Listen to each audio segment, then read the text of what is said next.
Selama 3 tahun terakhir perang, transformasi besar dalam perang di Ukraina adalah drone FPV sederhana. Ukraina mengubah quadcopter seharga $500 menjadi salah satu senjata yang paling ditakuti di garis depan. Dan setiap militer besar di dunia telah menghabiskan 2 tahun terakhir berusaha mengejar ketertinggalan. Tapi Amerika Serikat tidak lagi hanya jadi penonton. Sebaliknya, mereka mulai secara aktif mengimpornya. Ini mencakup taktik, doktrin, buku pedoman manufaktur, dan dalam beberapa kasus, perusahaan drone yang sebenarnya, serta orang-orang yang membangun gaya peperangan ini di parit-parit Donbas. Tapi jika kita menggali lebih dalam, Amerika Serikat tidak hanya mencontek Ukraina, tetapi mengambil ide brilian Ukraina dan membangun sesuatu yang bahkan lebih baik darinya. Jadi mari kita mulai dari mana semua ini bermula, karena kita tidak bisa membahas apa yang sedang dilakukan Amerika Serikat saat ini tanpa memahami apa yang pertama kali terpaksa diciptakan oleh Ukraina. Ketika Rusia melintasi perbatasan pada tahun 2022, Ukraina tidak memiliki persediaan artileri, angkatan udara, atau formasi lapis baja untuk melawan Rusia secara simetris. Yang dimiliki Ukraina adalah budaya teknologi sipil yang putus asa, terdesentralisasi, dan sangat kreatif, serta kebutuhan mendesak untuk membuat tentara Rusia takut bergerak. Jawabannya adalah drone sudut pandang orang pertama, atau FPV, jenis yang biasanya digunakan para penghobi untuk balapan di lintasan rintangan di halaman belakang untuk bersenang-senang, atau digunakan untuk mengambil foto pernikahan. Begitu Anda memasang hulu ledak pada quadcopter dan menempatkan seorang tentara di parit beberapa kilometer di belakang dengan sepasang kacamata video, tiba-tiba Anda memiliki amunisi berpemandu presisi yang biayanya lebih murah daripada sebagian besar senjata lain yang ada. Dan senjata itu bisa menemukan dan bahkan mungkin menghancurkan tank yang bersembunyi di balik deretan pohon. Dan ekonomi dari perang di mana drone mendominasi secara langsung memengaruhi percakapan di dalam Pentagon. Pada April 2025, beberapa perkiraan menyebutkan drone telah bertanggung jawab atas 80% kerugian Rusia. Di beberapa area garis depan, statistik itu naik hingga 90%. Itu berarti 9 dari 10 kerugian kendaraan terjadi langsung karena drone. Praktis tidak ada lagi tempat untuk bersembunyi di medan perang modern. Setiap jalan, setiap barisan pohon, setiap area persiapan diawasi oleh sesuatu yang kecil, murah, dan bersenjata. Tentu saja, Ukraina bukan satu-satunya negara yang memiliki pasokan drone yang stabil, karena Rusia juga beradaptasi, dan dalam beberapa kasus mencapai kemajuan signifikan dalam peperangan drone. Drone FPV dan drone gaya kamikaze. Rusia telah berhasil melumpuhkan tank-tank barat, khususnya Leopard 2A6, yang secara langsung dapat dibandingkan dengan M1 Abrams milik Amerika. Pada tahun pertama perang, kerugian tank Ukraina seperti Leopard sebagian besar disebabkan oleh peperangan drone. Hal ini menunjukkan bahwa tidak ada pihak yang benar-benar kebal terhadap hancurnya beberapa struktur atau senjata terkuat mereka oleh drone murah dan mudah diganti. Namun Ukraina tidak berhenti hanya dengan mengimprovisasi drone di garasi. Mereka membangun seluruh ekosistem industri dan birokrasi di sekitar ide ini. Dan ekosistem tersebut bisa dibilang merupakan ekspor yang lebih penting daripada drone itu sendiri. Kementerian Transformasi Digital Ukraina menjalankan sebuah platform bernama Brave One, yang pada dasarnya adalah pasar digital, di mana para komandan garis depan dapat menelusuri ratusan model drone dan memesan peralatan seperti Anda memesan sesuatu dari Amazon, dengan pengiriman dalam waktu sesingkat 1 minggu. Unit drone Ukraina kemudian mendokumentasikan serangan mereka dengan kamera dan mendapatkan poin berdasarkan nilai dari apa yang mereka hancurkan, lalu menukarkan poin tersebut untuk membuka akses ke drone yang lebih canggih di pasar digital yang sama. Unit yang rusak dapat memperoleh perbaikan darurat dari bengkel di garis depan dalam hitungan jam, bukan berminggu-minggu seperti jika melalui rantai pasokan militer tradisional. Lalu, datanglah serangan yang membuat seluruh dunia mulai menganggap serius program drone Ukraina sebagai senjata strategis, bukan sekadar gangguan di medan perang. Pada bulan Juni 2025, Ukraina menyelundupkan sejumlah drone FPV berbiaya rendah jauh ke dalam wilayah Rusia, disembunyikan di dalam atap kontainer kargo sipil, lalu meluncurkannya secara jarak jauh ke 5 pangkalan udara Rusia dalam operasi jaring laba-laba. Pejabat Ukraina mengatakan serangan itu menggunakan hingga 117 drone dan mengenai 41 pesawat, termasuk 2 pembom strategis Tu-95 dan 2 pembom strategis Tu-22. Beberapa aset militer Rusia yang paling mahal dan paling sulit digantikan. Mereka memperkirakan kerugian mencapai $7 miliar. Terlepas dari seberapa besar kerusakan yang sebenarnya, pesan dan dampaknya sudah jelas. Drone murah sekarang bisa mengancam aset strategis ribuan kilometer dari garis depan manapun tanpa satu pun pesawat berawak melintasi perbatasan. Rusia dengan cepat dipaksa untuk mengadopsi strategi yang berbeda untuk melindungi pangkalan-pangkalan jauhnya. Dalam beberapa kasus, memasang ban pada pesawat agar mereka kurang terlihat dari citra satelit. Dan ini tidak lagi terbatas pada konflik Ukraina-Rusia, karena taktik ini menyebar ke konflik besar lainnya yang terjadi secara bersamaan. The Guardian melaporkan pada Mei 2026 bahwa Hizbullah telah mengadopsi drone FP serat optik di Lebanon, secara eksplisit mengadaptasi teknik yang dipelopori di Ukraina untuk lolos dari sistem perang elektronik Israel, salah satu lingkungan peperangan elektronik paling canggih di dunia. Ketika Amerika Serikat memasuki konfliknya sendiri dengan Iran pada akhir Februari, Teheran merespons dengan serangan drone di seluruh wilayah, dan pasukan Amerika serta sekutu menembak jatuh banyak di antaranya. Namun, besarnya skala serangan tersebut menunjukkan betapa sulit dan mahalnya untuk bertahan dari sistem murah yang diproduksi massal dengan menggunakan interseptor yang canggih dan mahal. Masalahnya di sini adalah senjata-senjata sebelumnya yang digunakan Amerika Serikat sangat efektif dalam hal kesiapan tempur, kemampuan operasional, dan proyeksi kekuatan. Namun, senjata-senjata itu tidak hemat biaya. Ambil contoh drone jarak jauh paling menonjol yang dimiliki Amerika Serikat. Pada Juli 2026, pejabat resmi Amerika Serikat menyatakan bahwa lebih dari 30 drone Reaper MQ-9 hancur akibat operasi di Iran. Drone-drone ini terakhir dilaporkan memiliki biaya per unit sekitar 16 juta dolar. Ketika diadu dengan drone murah yang bisa dikorbankan, keseimbangan kekuatan berpindah ke senjata yang bisa kamu lemparkan ke musuh tanpa perlu khawatir apakah investasimu aman. Jadi itulah perbedaan utama antara bagaimana Amerika Serikat dan Ukraina menjalankan konflik mereka masing-masing. Tapi bagaimana Amerika Serikat tiba-tiba mengubah pendekatannya? Mari kita mulai dengan doktrin, karena Angkatan Darat Amerika Serikat sedang merombak puluhan tahun pedoman mereka sendiri. Kepala Staf Angkatan Darat, Jenderal Randy George, mengatakan kepada Kongres pada tahun 2025 bahwa teknologi bergerak terlalu cepat untuk terus mengandalkan program pengadaan besar yang membutuhkan waktu bertahun-tahun untuk dikembangkan dan bisa menjadi usang begitu saja saat mulai digunakan. Sekretaris Perang Pete Hegseth juga menandatangani sebuah arahan pada Juli 2025 yang memerintahkan setiap regu Angkatan Darat untuk dilengkapi dengan sistem tak berawak pada akhir tahun 2026.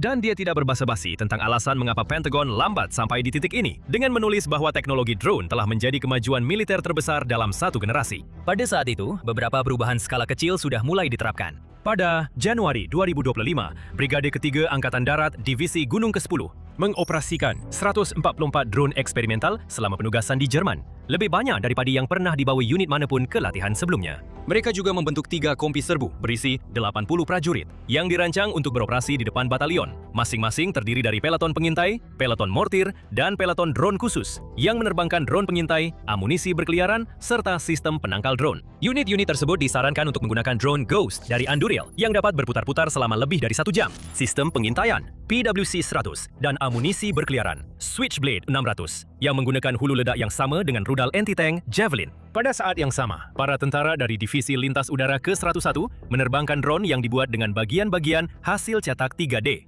Dan pasukan dari Divisi Gunung ke-10 membawa sistem Skydio X X2D di dalam ransel mereka. Angkatan Darat juga membuat kursus drone resmi pertamanya di Fort Rucker yang sekarang dikenal sebagai Fort Novosel pada Agustus 2025. Sebuah program 3 minggu yang menggabungkan 20 hingga 25 jam simulasi penerbangan bergaya video game dengan pelatihan langsung pada sistem nyata. Ada juga pelatihan tentang pencetakan 3D dan desain CAD. Karena menjaga drone-drone ini tetap bisa terbang di lapangan, berarti harus mampu membuat suku cadang secara langsung. Direktur kursus, Kapten Rachel Martin, menyebutnya sebagai upaya mengejar ketertinggalan, menunjukkan bahwa ANK Rekas tertinggal secara global di bidang itu dan ini adalah upaya agresif untuk menutup kesenjangan tersebut.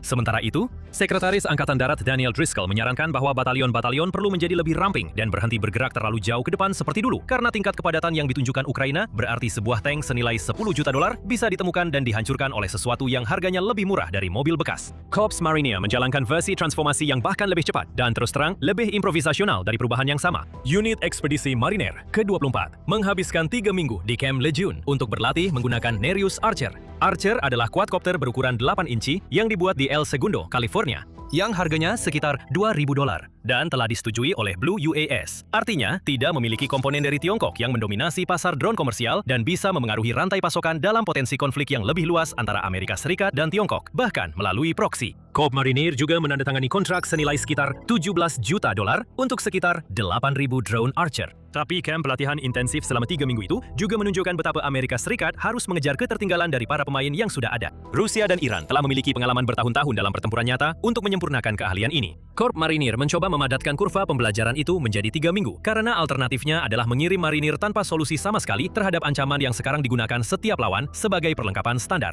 Sekarang disinilah masalah jumlah muncul. Karena melatih marinir dan tentara untuk menerbangkan drone tidak ada artinya jika tidak ada cukup drone untuk dibagikan. Departemen Pertahanan menetapkan target untuk mengerahkan puluhan ribu drone FPV pada akhir tahun 2026. Sebagai perbandingan, Tiongkok dan Rusia dapat memproduksi jutaan drone per tahun. Tapi ada perbedaan besar antara jumlah drone yang direncanakan dengan jumlah personel dan pelatihan yang dibutuhkan untuk menerbangkannya. Jika Anda memberikan jutaan drone kepada Korps Marinir besok, semua kecuali beberapa ribu unit hanya akan tersimpan di rak karena belum cukup banyak marinir yang terlatih untuk menerbangkannya. Pentagon menanggapi hambatan ini dengan menggelontorkan dana untuk kedua masalah tersebut sekaligus. Angkatan Darat mengumumkan rencana untuk mengakuisisi setidaknya 1 juta drone dalam 2 hingga 3 tahun ke depan. Program dominasi drone menjalankan fase evaluasi pertamanya, yang dijuluki Gauntlet, di Fort Benning pada bulan Februari, dengan target 340,000 drone serang kecil yang akan digunakan di seluruh unit tempur pada akhir tahun 2027. Dan permintaan anggaran Pentagon untuk pilah tahun fiskal 2027 mengalokasikan 75 miliar dolar untuk drone dan sistem anti-drone, dengan 54,6 miliar dolar diantaranya dialirkan melalui kelompok kerja otonom pertahanan. Ini bukan lagi program percontohan. Ini adalah upaya Pentagon untuk membangun dalam beberapa tahun saja jenis basis industri drone yang dibangun Ukraina karena kebutuhan mendesak hanya dalam satu musim dingin. Dan meskipun uang itu penting, Ukraina adalah sesuatu yang jauh lebih berharga lagi. Tapi sebelum kita membahas itu, pastikan Anda sudah berlangganan kanal militer ini untuk mendapatkan berita terbaru tentang perang di Ukraina serta perkembangan geopolitik dan militer global. Ukraina memiliki informasi tentang bagaimana sebenarnya drone bekerja, sistem mana yang paling rentan terhadap serangan drone, serta bertahun-tahun statistik dan rekaman nyata dari medan perang untuk mendukung semuanya. Jadi Hegseth mengatakan kepada Senat bahwa dia secara pribadi telah menyetujui penambahan personel Amerika di Ukraina secara khusus untuk mempelajari medan perang drone, baik dari sisi ofensif maupun defensif. Menteri Luar Negeri Marco Rubio bahkan melangkah lebih jauh dalam sebuah wawancara di Fox News dengan menyebut angkatan bersenjata Ukraina sebagai militer terkuat dan paling kuat di Eropa, yang dibangun dengan taktik dan teknik baru yang ditempa di bawah tekanan perang eksistensial. Ketika serangan drone yang terkait dengan Iran menghantam Timur Tengah sebagai respons terhadap operasi Ailisikan, Ukraina bahkan menawarkan untuk mengirim drone dan tim ahli drone untuk membantu melindungi pangkalan Amerika di Yordania. Presiden Ukraina Volodymyr Zelensky juga menyatakan bahwa dia sudah mengusulkan kesepakatan produksi drone senilai 50 miliar dolar dengan Amerika yang hingga kini belum menerima tanggapan resmi. Jadi tampaknya ES sedang berusaha menempuh dua jalur sekaligus, menggunakan produksi drone dalam negeri dan kombinasi taktik domestik serta asing untuk menutupi kelemahannya. Namun, bukan hanya taktik dan personel yang menyeberangi Atlantik. Meskipun pemerintah Amerika Serikat tidak menandatangani kesepakatan resmi produksi drone dengan pemerintah Ukraina, perusahaan drone Ukraina telah mulai membuka usaha di tanah Amerika. F-Drones, produsen asal Ukraina yang didirikan pada tahun 2023 dan telah menjadi pemasok utama bagi pasukan Ukraina, sehingga menjadi perusahaan Ukraina pertama yang diizinkan oleh pemerintah Ukraina untuk mengekspor sistem drone militer ke Amerika Serikat. Melalui cabangnya di Amerika, Ukrainian Defense Drones, perusahaan ini sedang membangun pabrik pertamanya di Amerika Serikat yang berlokasi di Holland, Ohio. Investasi ini didukung langsung oleh kontrak Pentagon di bawah program dominasi drone Departemen Pertahanan untuk pesanan awal sebanyak 2.000 drone FPV. Senjata utama di sini adalah drone serang F-10 milik F-Drones yang telah terbukti di medan tempur di Ukraina dan kemudian digunakan sebanyak 6 unit. Pada fase pertama evaluasi dominasi drone, perusahaan ini juga membawa FF-7 Interceptor anti-drone miliknya, sebuah sistem yang dibuat untuk mengejar dan menghancurkan drone kamikaze murah buatan Shahid Iran. Keluarga senjata yang sama yang telah menghancurkan pesawat Amerika di darat di Arab Saudi pada bulan Maret lalu. F-Drones juga merupakan salah satu dari 48 perusahaan yang bersaing dalam fase kedua program dominasi drone yang diperkirakan akan menghasilkan hingga 10 pemenang. Dan Pentagon bisa membeli hingga 60.000 drone lagi. Namun, angka-angka ini masih bisa dibilang angka yang masih tergolong kecil. Kompleks industri pertahanan Ukraina telah tumbuh dari sekitar 1 miliar dolar sebelum invasi menjadi lebih dari 50 miliar dolar sekarang. Dan negara tersebut berencana memproduksi lebih dari 8 juta sistem tak berawak hanya pada tahun 2026, dibandingkan dengan sekitar 3.000 drone FPV yang berhasil diproduksi Amerika Serikat sepanjang tahun 2025. Jadi, sebuah rancangan memorandum pertahanan AS Ukraina yang dilaporkan oleh CBS News akan melangkah lebih jauh lagi, mengizinkan Ukraina mengekspor teknologi militer ke Amerika Serikat dan memproduksi drone melalui usaha patungan dengan perusahaan-perusahaan Amerika. Jadi, itulah sisi impor dari ceritanya. Doktrin, personel, dan sekarang produsen itu sendiri. Tapi inilah bagian yang membawa kita kembali ke awal video ini.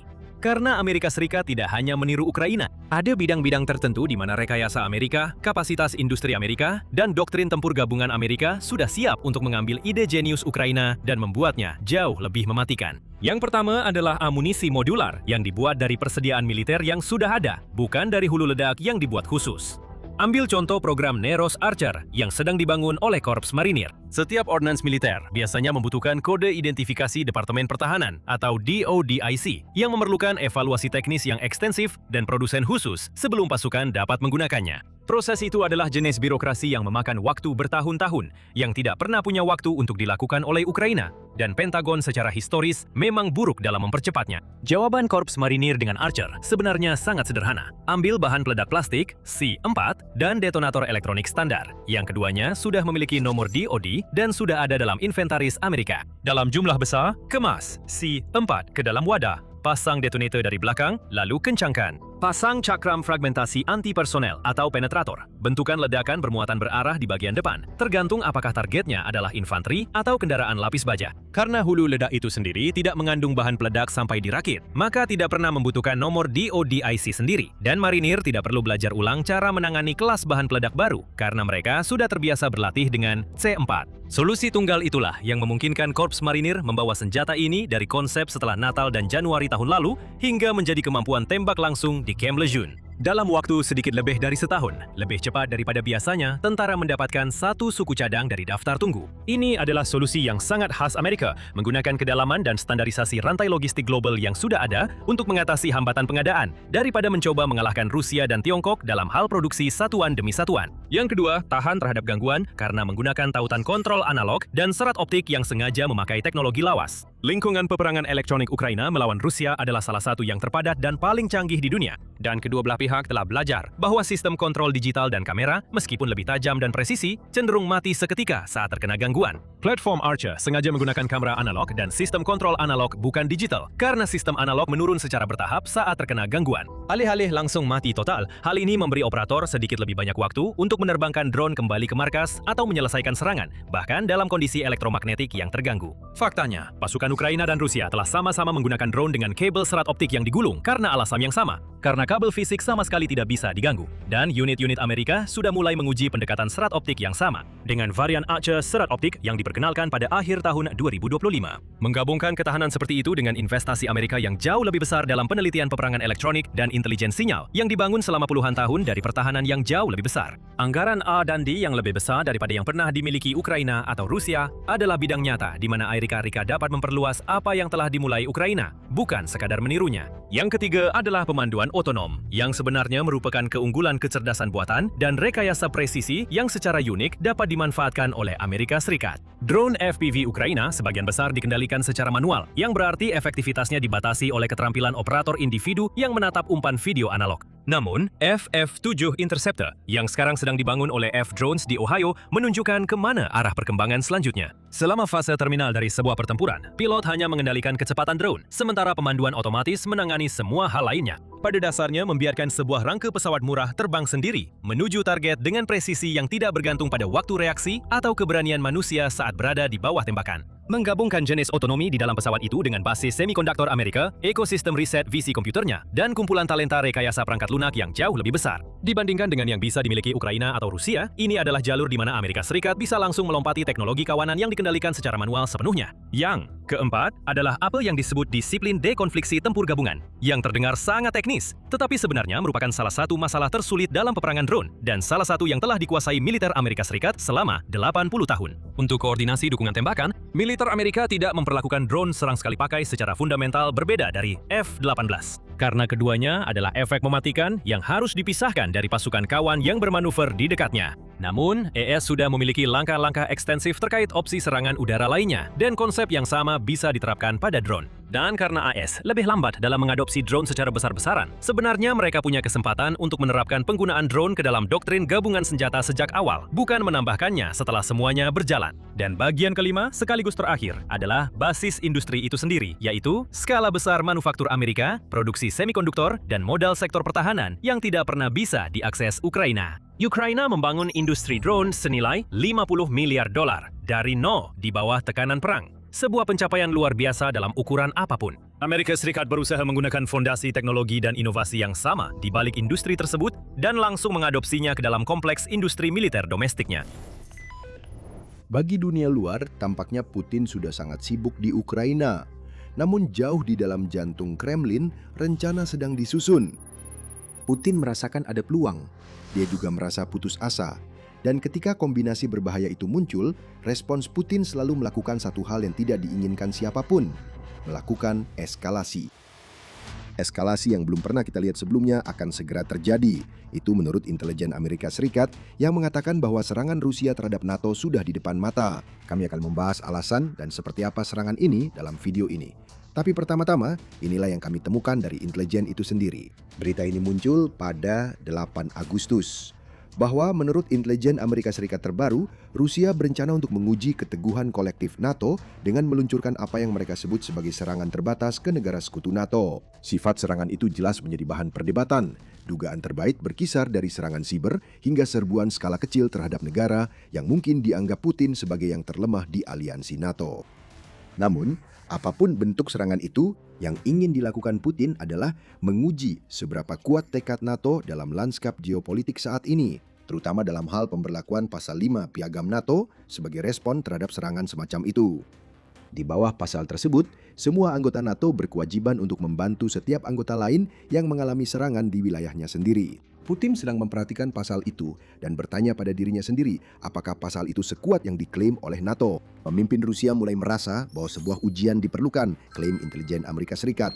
Dan ujian itu mungkin akan datang lebih cepat dari yang diperkirakan siapapun. CNN melaporkan bahwa 3 sumber yang mengetahui pengarahan intelijen mengklaim bahwa serangan Rusia yang akan datang ini bisa diluncurkan dalam beberapa tahun ke depan. Dalam laporannya, Telegraph menyebut perkiraan waktu yang jauh lebih singkat. Serangan itu mungkin tidak akan terjadi dalam beberapa tahun, klaim media tersebut. Mungkin hanya tinggal beberapa minggu sebelum Putin melancarkan apapun yang telah dia dan kroni-kroninya rencanakan saat berada di Kremlin atau kemungkinan besar bersembunyi di salah satu dari banyak bunker para pemimpin mereka. Telegraph mengatakan bahwa apapun yang telah direncanakan Rusia bisa saja dimulai paling cepat musim gugur ini di tengah Kremlin yang sedang mempertimbangkan opsi-opsinya terkait langkah selanjutnya di Ukraina dan seterusnya. Pada bulan Juli lalu, opsi-opsi tersebut sebagaimana dikumpulkan dari intelijen Amerika Serikat dan Eropa berkisar dari provokasi bersenjata di wilayah Polandia, serangan terhadap infrastruktur penting NATO, dan bahkan operasi bendera palsu yang dirancang untuk menyalahkan Ukraina serta menciptakan perpecahan di dalam NATO. Salah satu dari opsi tersebut telah terjadi, yang akan kita bahas lebih detail sebentar lagi. Namun terkait intelijen terbaru ini, ada pertanyaan yang jelas untuk diajukan. Seperti apa sebenarnya ujian besar Rusia terhadap NATO itu? Disinilah segalanya menjadi tidak jelas, seperti yang sering terjadi dengan rencana Rusia. Yang kita ketahui dengan pasti saat ini adalah intelijen mengatakan bahwa Putin semakin bersedia untuk mengizinkan tindakan provokatif di wilayah NATO, menurut laporan CBS News. Taktik hibrida tampaknya menjadi pilihan yang paling jelas. Serangan semacam itu memberikan tekanan pada NATO sambil tetap bisa disangkal oleh pihak Rusia. Kita melihat contoh yang sempurna di Jerman pada awal Agustus lalu. Di sana, sebuah drone yang dipenuhi bahan peledak ditemukan di sebuah bandara di Leipzig. Drone itu sejak saat itu telah diperiksa oleh Amerika Serikat dan dinyatakan berasal dari Rusia menurut pejabat yang berbicara kepada CBS. Namun, inilah juga jenis hal yang bisa dengan mudah dibantah oleh Rusia. Apakah drone itu meledak atau tidak, para kroni Putin akan langsung membela diri. Itu bukan kami. Jerman pasti punya masalah dengan teroris. Mungkin kalau negara itu tidak terlalu anti Rusia, semua ini tidak akan terjadi. Ya, tahu sama tahu. Hei, mungkin Jerman harus melihat ke Ukraina. Bisa saja itu ulah mereka. Apapun bisa keluar dari mulut juru bicara Putin untuk menunda dan menyangkal, menciptakan kebingungan dan perpecahan yang memang menjadi tujuan utama perang hibrida Rusia sejak awal. Jadi, lebih banyak kejadian seperti yang terjadi di Leipzig adalah salah satu kemungkinan. Tapi, Rusia punya opsi lain yang bahkan lebih mengkhawatirkan. Prospek terjadinya serbuan terbatas diangkat oleh laporan intelijen Amerika Serikat. Ingat, tujuan Putin adalah untuk menguji respons NATO. Perang hibrida dan taktik siber adalah bagian dari rencana Rusia, tapi itu sudah menjadi bagian dari apa yang dilakukan Putin selama ini. Putin, ujian sebenarnya terletak pada pengaktifan pasal 5 yang kita sebutkan sebelumnya, dan secara khusus pada bagaimana Amerika akan merespons eskalasi Rusia setelah kampanye melelahkannya melawan Iran. Itu menurut Heather Conley yang merupakan peneliti senior di American Enterprise Institute. Dia mengatakan kepada Wall Street Journal, tanda tanya besarnya adalah bagaimana Amerika Serikat akan merespons dalam kasus itu. Selalu menjadi tujuan Rusia untuk menantang kredibilitas NATO dan memisahkan Amerika Serikat dari sekutunya. Tidak ada ujian yang lebih nyata terhadap respons tersebut selain adanya pelanggaran ke wilayah sekutu NATO, terutama jika itu adalah salah satu sekutu yang menurut pemerintahan Trump belum cukup berkontribusi dalam membayar kewajibannya sebagai anggota NATO. Polandia telah disebut-sebut meskipun tidak ada yang bisa menuduh negara itu gagal memenuhi kewajiban NATO-nya. Polandia mengalokasikan porsi produk domestik bruto atau PDB yang lebih besar untuk pertahanan dibandingkan anggota NATO lainnya, termasuk Amerika Serikat. Pada tahun 2025, Polandia mengalokasikan 4,48% dari PDB-nya untuk militernya. Pilihan lain yang mungkin terletak di wilayah Baltik. Negara-negara Baltik seperti Lituania, Estonia, dan Latvia semuanya relatif kecil dan rentan seperti yang disampaikan oleh Guardian. Sebuah provokasi di salah satu negara ini seperti mengirim kelompok bersenjata tanpa tanda pengenal ke wilayah yang diduduki atau bahkan melancarkan serangan terhadap sayap timur NATO akan menjadi ujian nyata bagi keteguhan organisasi tersebut. Jika Rusia memang berniat menguji pasal 5, maka perebutan wilayah skala kecil tampaknya menjadi pilihan yang paling jelas. Dan menurut Newsweek, ujian seperti itu akan sangat tepat waktunya jika terjadi dalam beberapa bulan ke depan. Skenarionya sederhana, Rusia mengirim pasukan, baik tanpa tanda pengenal maupun dengan tanda pengenal, ke wilayah sekutu NATO. Estonia atau Latvia tampaknya menjadi pilihan yang paling jelas, karena keduanya berbatasan langsung dengan Rusia. Pasukan tersebut tidak mencoba bergerak menuju ibu kota seperti yang dilakukan Rusia saat menginvasi Ukraina pada tahun 2022. Sebaliknya, mereka melintasi perbatasan dan menduduki wilayah, seolah-olah menantang pasukan Baltik untuk merespons kehadiran mereka. Bagi NATO, muncul sebuah dilema. Newsweek menunjukkan bahwa banyak anggota NATO telah berjanji untuk meningkatkan pengeluaran pertahanan mereka dan memperkuat angkatan bersenjata mereka. Tetapi janji-janji tersebut merupakan komitmen yang berlangsung bertahun-tahun, artinya mereka mungkin belum siap untuk merespons dengan percaya diri terhadap unjuk kekuatan seperti itu dari Rusia. Serangan skala besar terhadap NATO akan berbeda. Rusia tidak hanya akan mengusik beruang itu, mereka akan menendang wajah beruang itu berulang kali sampai akhirnya digigit. Itu bukan yang diinginkan Putin. Dia tahu bahwa Rusia akan kesulitan menghadapi kekuatan penuh NATO sambil berperang di Ukraina. Tapi perebutan wilayah skala kecil itu berbeda. Itu menguji pasal 5 karena memaksa anggota NATO untuk bertanya pada diri sendiri apakah benar-benar layak mengerahkan pasukan hanya untuk beberapa kilometer persegi wilayah perbatasan. Rusia juga tidak perlu mengerahkan banyak pasukan untuk operasi seperti itu. Dan itulah yang dibutuhkan Putin saat begitu banyak tentaranya masih terjebak. Yang dibutuhkan Rusia dalam skenario ini hanyalah merebut sepotong kecil tanah dan kemudian menunggu untuk melihat apa yang akan dilakukan NATO. Dalam dunia yang sempurna menurut Putin, NATO tidak akan melakukan apa-apa sebagai respons. Rusia akan mengklaim kemenangan. Wilayah itu sendiri tidak terlalu penting dibandingkan dengan apa yang diwakili oleh kegagalan untuk mempertahankan wilayah tersebut. Lihatlah, kata Kremlin, aliansi pertahanan kolektif tempat kalian menghabiskan uang kalian ini tidak membantu kalian. Kredibilitas NATO akan hancur berantakan, terutama di antara negara-negara kecil yang mengandalkan keanggotaan NATO untuk pertahanan mereka. Kampanye propaganda dan disinformasi yang terjadi setelahnya akan berlangsung dalam skala yang belum pernah terlihat sebelumnya, menciptakan perpecahan yang diinginkan Putin di dalam NATO. Mungkin semua ini terdengar tidak realistis, namun intelijen Amerika Serikat pada dasarnya menunjukkan bahwa Putin percaya dia memiliki lebih banyak opsi yang tersedia daripada yang pernah dia miliki sejak melancarkan invasi ke Ukraina. Kemungkinan invasi Rusia, baik skala kecil maupun besar, dulunya dianggap sangat kecil. Namun sekarang tidak lagi demikian. Dengan setiap minggu yang berlalu, kemungkinan langkah seperti itu oleh Putin semakin meningkat, klaim intelijen Amerika Serikat. Jika Rusia mencoba merebut sedikit wilayah, strateginya adalah mengerahkan pasukan dengan cepat, memasang sistem peperangan elektronik untuk mengacaukan komunikasi NATO, dan menempatkan pertahanan udara untuk membuat wilayah udara menjadi berbahaya bagi pesawat tempur manapun yang mencoba mengitarinya. Ini bukan spekulasi. Seperti yang dikemukakan oleh Newsweek, NATO telah secara aktif merencanakan dan berlatih untuk skenario seperti ini dalam latihan perang yang melibatkan Allied Rapid Reaction Corps, yang akan menjadi yang pertama di lokasi jika upaya perebutan wilayah seperti itu terjadi. Dengan kata lain, NATO sedang bersiap-siap jika hal seperti ini terjadi. Namun latihan perang yang mereka lakukan semuanya didasarkan pada skenario Rusia menyerang salah satu negara Baltik pada tahun 2030. Intelijen AS mengatakan bahwa apapun yang direncanakan Rusia bisa terjadi sedini musim gugur ini. Itulah masalah yang sekarang dihadapi NATO. Namun masih ada pertanyaan lain selain apa yang mungkin akan dilakukan Rusia. Yang paling utama diantaranya juga yang paling penting, kenapa sekarang? Apa yang telah berubah dalam pikiran Putin sehingga dia tidak hanya bersedia mengizinkan provokasi dalam skala yang belum pernah kita lihat sebelumnya, tetapi juga bersedia menguji NATO pada saat militernya masih terjebak di Ukraina. Nah, apa yang terjadi di Ukraina kemungkinan merupakan bagian dari jawaban atas pertanyaan-pertanyaan itu. Tapi sebelum kita membahas lebih dalam, ini adalah pengingat bahwa Anda sedang menonton acara militer. Anda belum berlangganan ke saluran ini, sekarang adalah waktu yang tepat untuk menekan tombol dan mengaktifkan notifikasi agar Anda tidak ketinggalan video-video kami. Satu hal yang bisa kita katakan tentang intelijen Amerika Serikat adalah konsep Putin menguji reaksi NATO bukanlah hal yang baru.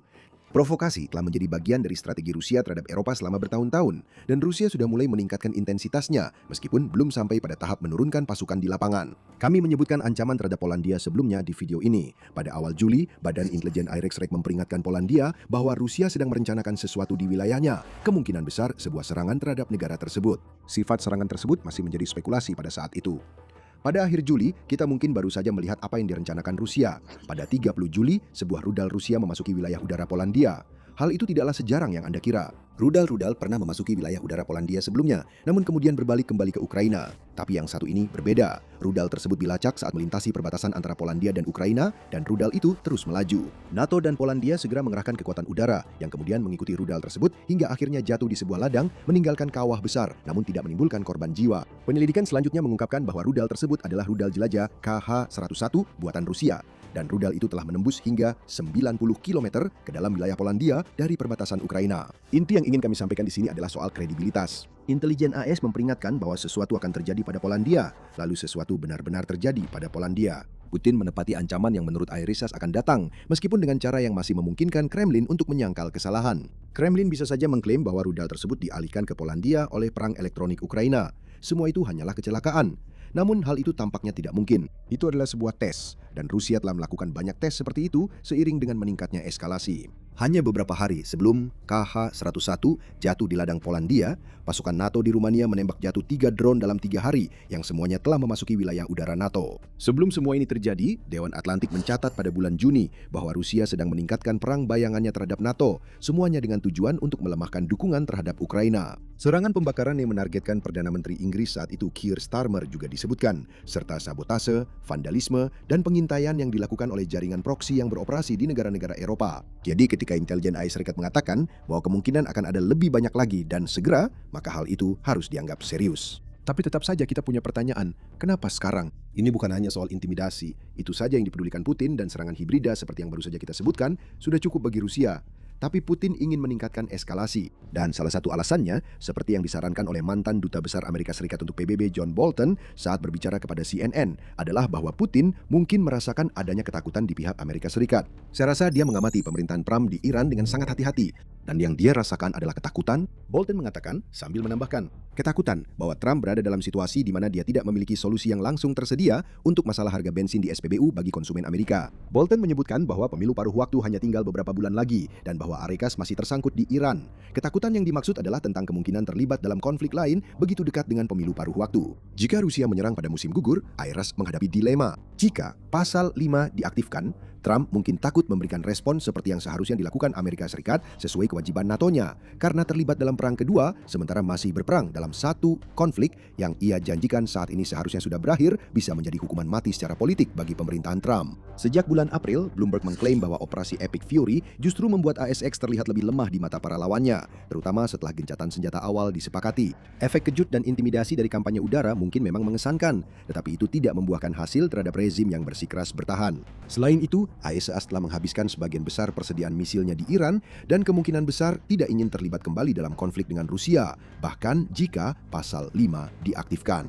Putin melihat semua ini, dan mungkin dia tahu bahwa dia memiliki kesempatan untuk menyerang selagi situasinya mendukung dan Amerika Serikat sedang enggan terlibat dalam perang lain. Namun, ada sesuatu lagi yang sedang terjadi di sini. Rasa takut tentu saja berperan dalam apapun yang telah direncanakan Putin. Namun, bukan hanya ketakutan Airis-Kret untuk terlibat dalam perang kedua yang ada di benak pemimpin Rusia itu. Jika intelijen AS benar dan Putin sedang merencanakan sesuatu, hingga kemungkinan termasuk merebut wilayah, maka itu juga merupakan tanda bahwa Putin takut pada rakyatnya sendiri. Dia sangat putus asa karena telah menjanjikan kemenangan mudah di Ukraina kepada Rusia, namun belum menepatinya, dan sekarang membutuhkan sesuatu untuk mengalihkan perhatian dari betapa gagalnya dia memenuhi janji tersebut. Dalam skenario ini, NATO menjadi pengalih perhatian yang mudah, serigala jahat besar yang akan diprovokasi oleh Putin agar dia bisa membenarkan eskalasi kampanye militer Rusia. Mantan Menteri Pertahanan AS Erlion Panetta mengatakan kepada CNN bahwa apa yang terjadi di Ukraina mungkin memengaruhi keinginan Putin untuk meningkatkan provokasi terhadap NATO. Saya pikir Putin merasa frustrasi karena dia tidak bisa menemukan jalan keluar untuk menghadapi situasi di Ukraina, kata Panetta, seraya menambahkan dia telah mengalami pukulan yang cukup berat dan saya pikir dia sedang mencari cara lain untuk mencoba menunjukkan agresivitas Rusia. Dengan kata lain, Putin membutuhkan unjuk kekuatan yang menunjukkan kepada dunia dan rakyatnya sendiri bahwa Rusia masih merupakan ancaman. Unjuk kekuatan itu memang dibutuhkan karena kondisi ofensif Rusia di Ukraina sangat buruk. Meskipun telah melancarkan serangan besar-besaran di musim semi dan musim panas di daratan Ukraina, hasil yang didapat Rusia sangat kecil. Bahkan, pada bulan April dan Mei, Rusia justru kehilangan wilayah di Ukraina sebanyak 116,01 dan 281,1 km persegi menurut Institut Studi Perang atau ISW. Rusia berhasil kembali mencatat kemenangan pada bulan Juni dan Juli meskipun hanya berhasil merebut kurang dari 70 km persegi selama 2 bulan tersebut menurut laporan ISW. Dan awal bulan Agustus pun tidak terlihat jauh lebih baik. Putin telah meningkatkan serangan udara Rusia terhadap Ukraina untuk mengimbangi lambatnya kemajuan ini, memanfaatkan kekurangan Ukraina dalam pencegat rudal balistik untuk menargetkan warga sipil di negara tersebut. Serangan semalam di bulan Agustus menewaskan 2 orang lagi dan melukai 13 orang. Ini bukan kemenangan militer bagi Rusia, tapi inilah satu-satunya yang bisa ditunjukkan Putin dari kampanyenya yang gagal di Ukraina saat ini. Masalah dengan Putin adalah bahwa keputusasaan tidak membuatnya mundur. Pengungkapan dalam laporan intelijen Amerika Serikat terbaru menunjukkan hal itu. Presiden Rusia berada pada titik paling berbahaya ketika dia terpojok. Dia jauh lebih mungkin untuk menyerang daripada menyerah. Dan ketika menyerang Ukraina tidak berhasil, Putin mencari target lain. Dia membutuhkan pengalihan perhatian agar rakyatnya tidak memikirkan bagaimana Rusia menderita lebih dari 30.000 korban per bulan di Ukraina. Dia ingin mereka mengabaikan bau bahan bakar yang terbakar akibat serangan kilang Ukraina dan harga yang terus naik di toko-toko. Putin membutuhkan dukungan untuk agresinya dan sebuah provokasi terhadap NATO bisa menjadi caranya untuk mendapatkannya. Putin ingin menguji NATO, tapi dia juga tidak keberatan jika NATO merespons dengan kekuatan. Itu akan memberinya pembenaran yang dia butuhkan untuk meningkatkan eskalasi. Itulah sebabnya perang di Ukraina mulai merembes keluar perbatasan Ukraina. Putin sedang berjudi, tapi dia merasa dia akan menang bagaimanapun juga. Jika dia melancarkan semacam serangan ke wilayah NATO dan tidak ada respons, Putin mendapatkan kemenangan dari sisi kredibilitas. Jika ada respons, Putin bisa menggunakan disinformasi untuk meyakinkan rakyat Rusia bahwa NATO akhirnya melakukan apa yang selama ini dia klaim, dan Rusia perlu memobilisasi pasukan untuk bertempur di luar perbatasan Ukraina. Bagaimanapun juga, Putin tetap bisa mempertahankan kekuasaannya. Keputusasaannya justru membawa bencana yang lebih besar. Namun di tengah bencana itu, Putin mungkin melihat peluang untuk bertahan sebagai presiden Rusia. Dan itulah sebabnya NATO harus khawatir dan harus sangat serius menanggapi intelijen Amerika Serikat. Sebuah garis merah telah dilanggar, tapi itu bukan salah satu dari banyak garis merah Rusia yang sering dibanggakan, yang masing-masing seharusnya memicu eskalasi namun tak pernah benar-benar terjadi. Kali ini justru Rusia yang telah melewati titik tanpa kembali. Sebuah rudal Rusia telah terbang masuk ke Polandia. Tanggapan yang diberikan adalah hal terakhir yang diperkirakan Putin. Polandia telah mengumumkan bahwa mereka siap melakukan satu hal yang bahkan NATO dan terutama Rusia telah takutkan selama bertahun-tahun. Mereka akan mulai menembak jatuh rudal-rudal Rusia. Hanya saja, Polandia tidak membatasi diri di wilayahnya sendiri. Polandia mengancam akan mulai menembak jatuh rudal-rudal Rusia saat mereka terbang di atas Ukraina. Pada tanggal 6 Agustus, Menteri Luar Negeri Polandia, Radoslav Sikorski, melakukan wawancara dengan radio Polandia. Saat menjawab pertanyaan, Sikorski mungkin teringat kata-kata mantan Perdana Menteri Polandia, Mateusz Morawiecki. Tidak ada lagi rudal Patriot untuk Ukraina, itulah pernyataan Morawiecki yang ia buat setelah terungkap bahwa Polandia telah menyerahkan lebih banyak rudal Patriot kepada sekutunya di Ukraina. Akhirnya, dia ditanya tentang komentar tersebut selama wawancara. Sikorski sudah menyiapkan jawabannya, dan dia mengejutkan setiap pendengar saat menyampaikannya. Semakin banyak orang yang meninggal, jadi muncul pertanyaan, bukankah lebih baik menembak jatuh rudal Rusia di atas Ukraina daripada mungkin nanti di atas Polandia? Ini adalah topik untuk diskusi yang sangat serius, yang seharusnya tidak menjadi sandera persaingan politik partai, kata Sikorski. Dan begitu saja, kotak Pandora telah dibuka. Menteri Luar Negeri Polandia mengatakan di radio nasional bahwa akan lebih masuk akal bagi Polandia untuk langsung menembak jatuh rudal Rusia dari wilayahnya sendiri dan di atas wilayah Ukraina daripada menunggu kemungkinan rudal-rudal itu masuk ke Polandia. Jalan berasumsi bahwa skenario terburuk bagi Polandia tidak akan pernah terjadi. Sikorski memperingatkan, agresi Rusia mungkin tidak terbatas hanya di Ukraina. Jika Putin berhasil, sangat mungkin dia akan mengarahkan ambisi jahatnya ke negara-negara bekas Soviet lainnya. Polandia adalah salah satu negara tersebut. Dan Polandia tidak ingin kembali jatuh di bawah kuk Soviet dalam bentuk baru. Komentar Tucholsky bukan tanpa alasan. Menteri Luar Negeri Polandia memiliki alasan yang sangat kuat untuk berpendapat bahwa negaranya seharusnya menembak jatuh rudal Rusia di atas Ukraina sebelum rudal-rudal itu menuju ke Polandia. Dan alasan itu dapat ditelusuri kembali ke sebuah insiden yang terjadi pada akhir bulan Juli. Saat Rusia melancarkan lagi serangan rudal balistik biadabnya ke Kiev dan wilayah sekitarnya yang menewaskan setidaknya 9 orang, salah satu rudal Rusia tampaknya melenceng dari jalur. Alih-alih menghantam Ukraina, rudal itu justru melintasi perbatasan Ukraina dengan Polandia dan terus melaju. Baik pesawat militer NATO maupun Polandia dikerahkan, dan mereka mengamati rudal tersebut untuk memastikan bahwa rudal itu tidak menuju ke tempat yang bisa membahayakan nyawa manusia. Rudal itu terus bergerak. Saat akhirnya jatuh, rudal itu sudah berada sekitar 90 km di dalam wilayah Polandia. Jet tempur telah menjalankan tugasnya. Rudal Rusia itu meledak begitu saja di sebuah ladang kosong, meninggalkan kawah besar. Tapi insiden ini menimbulkan banyak pertanyaan. Yang paling utama, apakah Rusia melakukannya dengan sengaja? Polandia sudah siap menembak jatuh rudal itu jika menjadi ancaman di wilayah Polandia. Proyektil itu kemudian diidentifikasi sebagai rudal jelajah KH-101 buatan Rusia.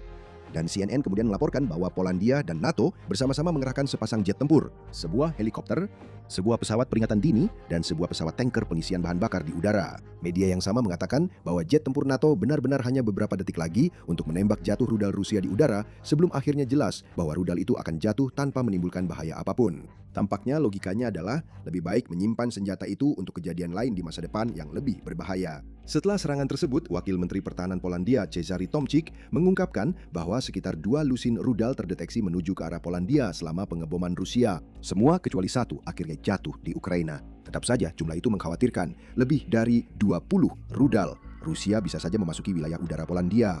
Jadi jika Anda mencari konteks dari pernyataan Sikorski, itulah penjelasannya. Menteri Luar Negeri Polandia tidak sekedar mengatakan bahwa negaranya harus menembak jatuh rudal Rusia di atas Ukraina tanpa alasan. Salah satu rudal itu baru saja menghantam Polandia. Secara tidak sengaja atau tidak, itu membuat setiap rudal Rusia yang terbang ke arah Polandia menjadi ancaman. Ancaman itu harus dihancurkan, kata Sikorski, bahkan jika ancaman itu masih berada di wilayah udara Ukraina. Apa yang disarankan Sikorski adalah sebuah eskalasi besar. Kita hampir bisa mendengar keluhan yang keluar dari Kremlin saat kita berbicara. Apa hak Polandia untuk menembak jatuh rudal Rusia di atas Ukraina? Ancaman akan datang. Klaim tentang eskalasi akan muncul. Rudal Rusia yang baru saja menghantam Polandia akan diabaikan, atau paling tidak diklaim sebagai sebuah kecelakaan. Rusia akan mencoba mengintimidasi dan membujuk, yang keduanya merupakan praktik standar. Namun ketika menyangkut Polandia, Putin seharusnya sangat khawatir bahwa Sikorski dan pemerintah Polandia akan benar-benar melakukan apa yang mereka ancamkan, karena Polandia pernah mempertimbangkan hal seperti ini sebelumnya. Pada Juli 2024 lalu, muncul berita bahwa Polandia sedang mempertimbangkan untuk menembak jatuh rudal Rusia di atas Ukraina sebagai bagian dari kesepakatan pertahanan bersama antara kedua negara. Sekali lagi, Sikorski menjadi tokoh utama di balik usulan tersebut setelah sebuah insiden di mana rudal Rusia memasuki wilayah udara Polandia selama sekitar 40 detik sebelum kembali mengarah ke Ukraina. Tidak ada hasil dari pembicaraan tahun 2024. Namun sekarang, jenis insiden yang selalu ditakuti Sikorski telah terjadi dan Polandia kini lebih siap dari sebelumnya untuk mulai memberikan perlakuan yang sama kepada Rusia. Polandia sudah mulai menembak jatuh drone Rusia di wilayahnya sendiri, seperti yang terjadi pada September 2025 ketika Rusia mengirim 19 drone ke Polandia dalam satu hari. KH-101 yang memasuki Polandia pada akhir Juli akan ditembak jatuh jika dianggap sebagai ancaman nyata terhadap nyawa atau fasilitas penting. Bukan langkah besar bagi Polandia untuk memperluas kebijakan pencegatan ke Ukraina, setidaknya dari segi jarak yang harus dijangkau oleh pertahanan Polandia. Tapi ada satu fakta sederhana yang tak bisa disangkal. Jika Polandia benar-benar melakukannya, ini akan menjadi bentuk eskalasi yang tidak pernah diduga Rusia dan selalu ditakuti NATO. Banyak orang akan mengatakan bahwa hal ini memang pantas dilakukan. Piotr Wojka, yang merupakan direktur dari Institut Sayap Timur yang berbasis di Brussel, mengatakan kepada LRT, netralisasi akan menjadi jawaban yang tepat secara politis, karena orang Rusia hanya memahami kekuatan jika menyangkut konfrontasi. Polandia akan menciptakan preseden berbahaya jika mulai menghancurkan rudal Rusia di atas Ukraina. Tetapi Kremlin akan menerima pesan bahwa Polandia bersikap serius. Dan jangan lupa, ada rumor bahwa Rusia pernah mengincar semacam konfrontasi dengan Polandia sebelumnya. Pada 3 Juli, Telegraph melaporkan bahwa Arekas telah memberikan beberapa peringatan kepada Polandia tentang rencana Rusia melakukan semacam provokasi bersenjata di wilayah Polandia, kemungkinan untuk menguji ketegasan NATO. Kami akan mengatakan bahwa sebuah rudal yang jatuh ke wilayah Polandia adalah bentuk provokasi bersenjata yang paling nyata, dan Polandia mengetahuinya. Perkataan Sikorski bukanlah omong kosong. Polandia tahu bahwa perang Ukraina telah mencapai titik kritis dan Putin mungkin akan mengalihkan perhatiannya ke sekutu NATO untuk mengalihkan perhatian rakyatnya dari betapa buruknya kinerja Rusia di Ukraina. Provokasi sudah terjadi. Menteri Luar Negeri Polandia telah menanggapi dengan mengatakan sudah saatnya Polandia memberi pelajaran kepada Rusia. Dan jika debat itu dilakukan dan Polandia mulai menghancurkan rudal Rusia, ini akan menjadi hal besar bagi Ukraina. Ada dua alasan mengapa, dan kita akan membahas keduanya setelah pengingat singkat bahwa Anda sedang menonton acara militer ini. Kami membahas peristiwa-peristiwa yang berpotensi mengubah keadaan di Ukraina dan tempat lain setiap hari. Jadi pastikan Anda sudah berlangganan dan mengaktifkan notifikasi agar tidak ketinggalan satupun informasi.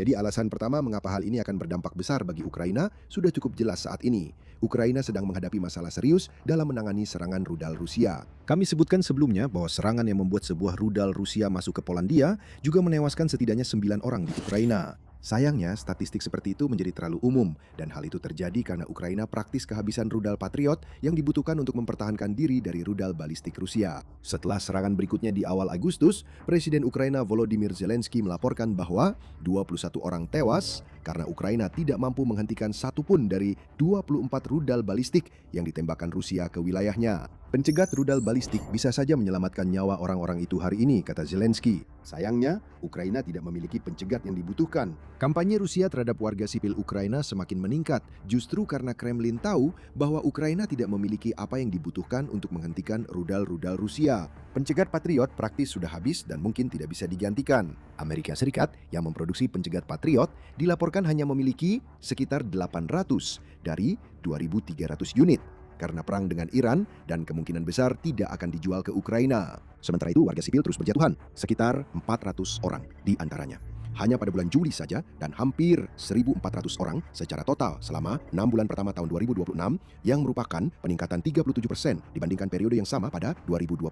Polandia telah membantu sebisa mungkin. Kami sudah menyebutkan Morawiecki dan klaimnya bahwa Polandia seharusnya tidak memasok rudal Patriot ke Ukraina. Klaim itu dibuat karena Polandia telah mengorbankan sebagian persediaan rudal Patriotnya untuk membantu. Polandia memasok 5 dari 35 rudal Patriot yang dikirimkan Jerman dan sekutu Eropanya ke Ukraina pada bulan Maret lalu. Morawiecki langsung menanggapi keputusan itu karena para pemimpin Polandia membuat keputusan yang kurang bijaksana dengan tidak menjelaskan secara rinci jumlahnya saat transfer dilakukan. Sekarang kita tahu jumlahnya 5. Dan meskipun itu tampaknya tidak banyak, itu berarti ada 5 rudal balistik Rusia yang gagal menemukan sasarannya. Polandia berharap bisa melakukan lebih banyak lagi sekarang, dan bukan hanya dengan Sikorsky yang menyerukan agar rudal-rudal Rusia ditembak jatuh oleh Polandia di atas wilayah Ukraina. Menurut Reuters, Polandia telah mengusulkan agar mereka bekerja sama dengan Ukraina dan Amerika Serikat untuk membangun rudal pencegat Patriot. Menyusul klaim yang dibuat oleh Presiden Amerika Serikat Donald Trump selama KTT NATO bulan Juli di Ankara bahwa Amerika Serikat akan memberikan lisensi teknologi Patriot kepada Ukraina. Pemberian lisensi tersebut kini tampak tidak pasti. Trump menarik kembali persetujuannya pada akhir Juli dengan mengklaim bahwa perlu ada lebih banyak diskusi sebelum Ukraina mendapatkan lisensi.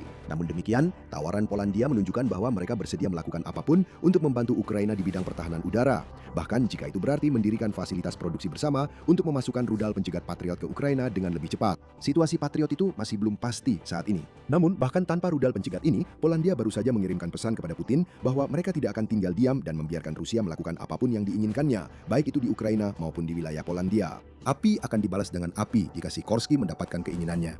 Dan ada alasan kedua mengapa kata-kata Sikorsky menjadi dorongan besar bagi Ukraina. Hubungan antara Polandia dan Ukraina telah tegang selama beberapa waktu terakhir. Meskipun kedua negara bersatu dalam tujuan mereka untuk mencegah Putin memperluas Rusia dan menciptakan versi baru Uni Soviet, telah terjadi gesekan antara Polandia dan Ukraina selama beberapa waktu. Pada tahun 2023 dan 2024, gesekan itu berpusat pada perdagangan pertanian, dengan kelelahan di antara beberapa pemimpin Polandia terkait biaya dukungan jangka panjang juga turut berperan. Namun, badai politik yang sesungguhnya meletus pada bulan Juni ketika Zelensky memutuskan untuk menamai satuan militer baru dengan nama Tentara Pemberontak Ukraina atau UPA. Polandia sangat marah atas keputusan ini. Meskipun dipuji di Ukraina sebagai bagian dari tradisi perlawanan anti-Soviet, UPA asli adalah satuan nasionalis yang dibentuk selama Perang Dunia II dan menimbulkan kekacauan di tempat lain. Di Polandia, UPA bukanlah kelompok anti-Soviet. Unit asli bertanggung jawab atas tragedi Volhynia antara tahun 1943 dan 1945 yang menyebabkan puluhan ribu orang Polandia dibunuh oleh nasionalis UPA. Luka sejarah itu sangat dalam, dan keputusan Zelensky disambut oleh Presiden Polandia Karol Nawrocki yang mencabut penghargaan tertinggi negara Polandia, Order of the White Eagle, dari Presiden Ukraina. Ketegangan seperti ini pasti membuat Putin sangat senang. Inilah yang benar-benar ingin dia lihat. Semakin banyak perpecahan yang bisa ditimbulkan, semakin baik baginya. Jika perpecahan itu terjadi karena ketegangan atas sebuah nama, maka itu akan lebih baik lagi. Rusia bisa memanfaatkan hal itu dengan propaganda dan disinformasi yang menargetkan masyarakat Polandia. Memang, Rusia langsung berusaha memanfaatkan isu tersebut, sehingga Dewan Ketahanan Polandia mengeluarkan pernyataan terkait meningkatnya apa yang mereka sebut sebagai disinformasi dan publikasi manipulatif yang mulai bermunculan di ruang informasi Polandia. Kejahatan yang dilakukan oleh bentuk awal UPA bukanlah rahasia besar dan merupakan bagian dari masa lalu yang sulit, kata dewan tersebut. Namun, keputusan Ukraina untuk menggunakan nama tersebut pada unit baru tidak berarti hubungan antara Polandia dan Ukraina akan memburuk, terutama dalam menghadapi ancaman yang ditimbulkan oleh Putin. Dari pihaknya, Ukraina telah berusaha meredakan gesekan yang disebabkan oleh keputusan penamaan tersebut. Upaya-upaya itu tampaknya membuahkan hasil. Sebagian besar rakyat Polandia masih tetap teguh dalam mendukung Ukraina dan keinginan mereka agar pemerintah terus bekerja sama dengan salah satu sekutu terpenting negara mereka. Dalam laporan tanggal 25 Juli, tepat sebelum sebuah rudal Rusia jatuh di Polandia, catatan dari Polandia mengungkapkan hasil studi baru yang dilakukan oleh lembaga riset Polandia, CBOS. Studi tersebut menemukan bahwa 59% responden percaya bahwa sudah tepat jika Zelensky dicabut penghargaan Ordo Elang Putihnya. Namun pada saat yang sama, 75% mengatakan bahwa Polandia dan Ukraina seharusnya memprioritaskan ancaman Rusia dibandingkan perselisihan semacam itu. Dan 80% menyatakan pendapat mereka bahwa Rusia diuntungkan dari hubungan yang retak antara keduanya. Konsensusnya tampaknya adalah bahwa gesekan tersebut harus diatasi, tetapi Rusia perlu ditangani terlebih dahulu.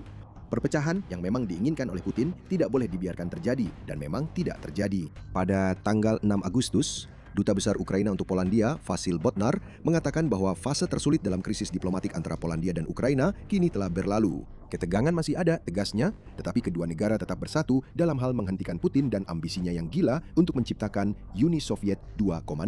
Sekarang, dan meskipun ada semua ketegangan ini, Polandia sedang membicarakan tentang menembak jatuh rudal Rusia di atas wilayah Ukraina. Jika Polandia benar-benar melakukannya, itu akan menjadi bukti yang dibutuhkan Putin bahwa kampanye disinformasinya tidak akan berhasil, terutama ketika Rusia cukup bodoh untuk mulai menyerang Polandia dengan rudalnya. Sekarang sudah jelas mengapa Ukraina sangat diuntungkan jika Polandia melakukan apa yang dikatakan Sikorski perlu dilakukan.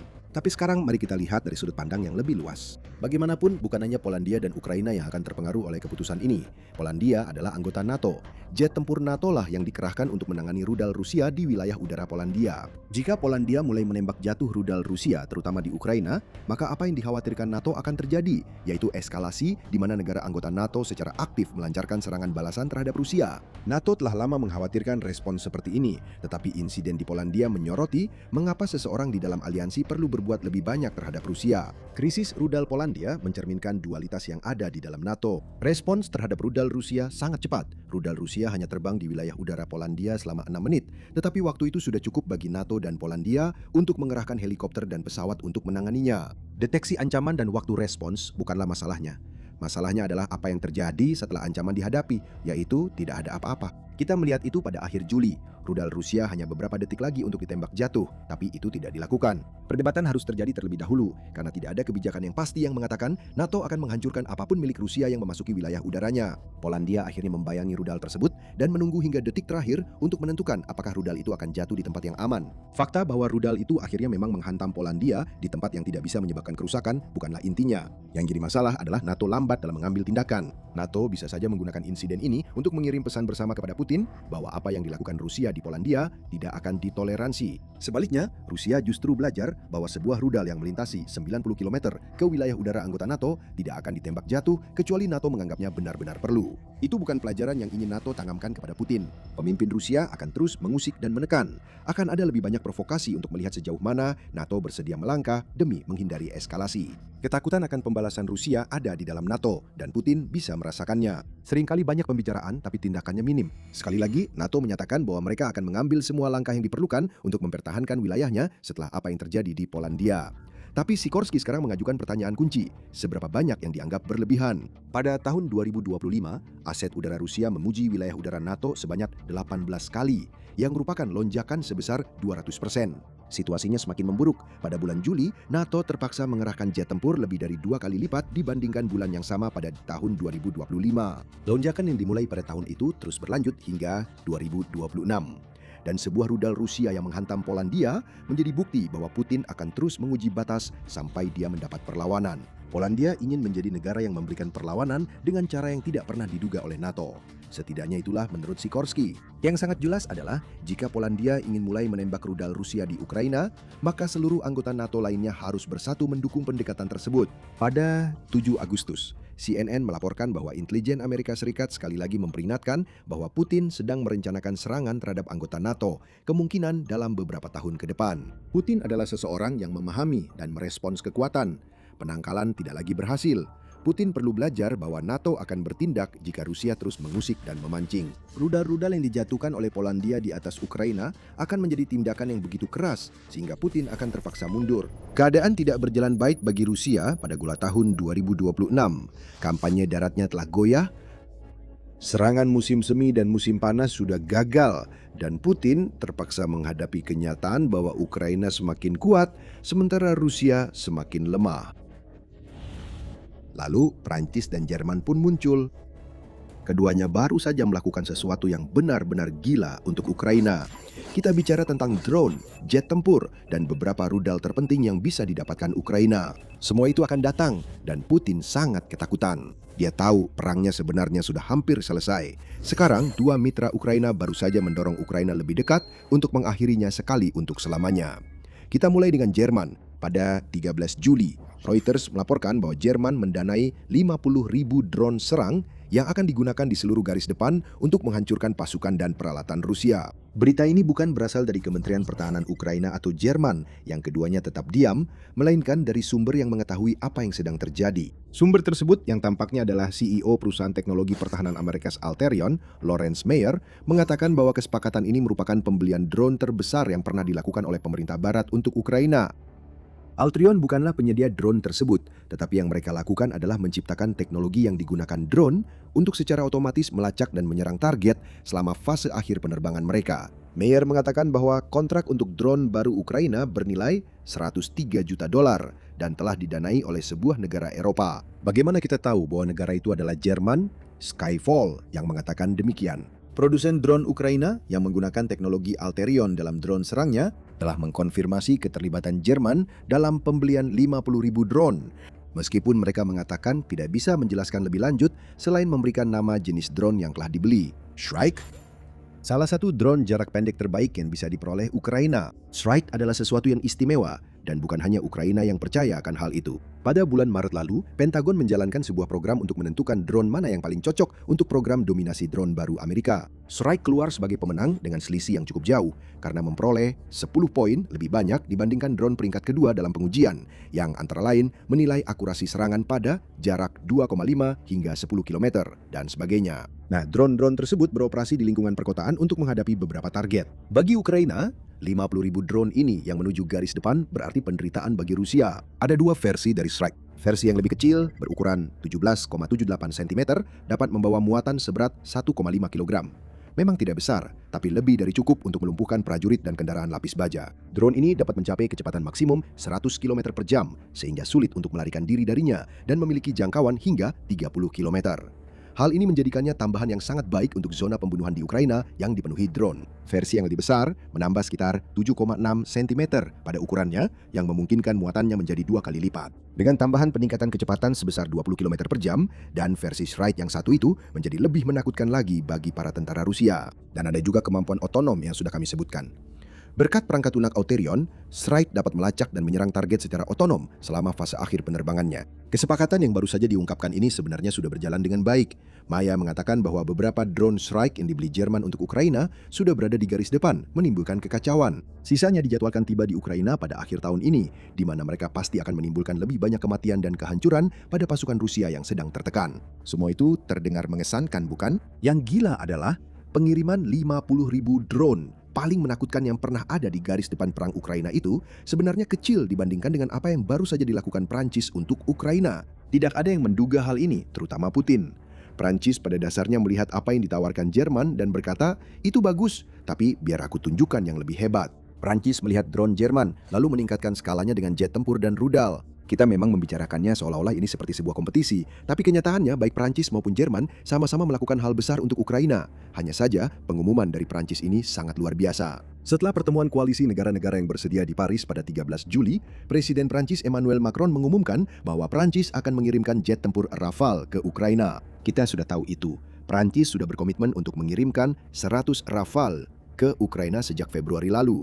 Tapi kemudian Macron membuat kejutan besar. Selain jet tempur, Prancis juga akan memberikan lisensi agar Ukraina dapat membangun sendiri rudal anti pesawat Aster-30, rudal jelajah jarak jauh Scalp, dan paket bom berpemandu ASM Hammer. Pengumuman itu datang setelah Presiden Amerika Donald Trump menyatakan bahwa Amerika akan memberikan lisensi kepada Ukraina untuk membangun rudal Patriot, dan itu benar-benar sangat besar. Artinya, Ukraina tidak lagi harus bergantung pada bantuan militer untuk mendapatkan semua rudal dan paket bom penting ini. Ukraina bisa membangunnya sendiri, mengandalkan sektor pertahanan dalam negeri yang telah berkembang pesat sejak Putin melakukan invasi.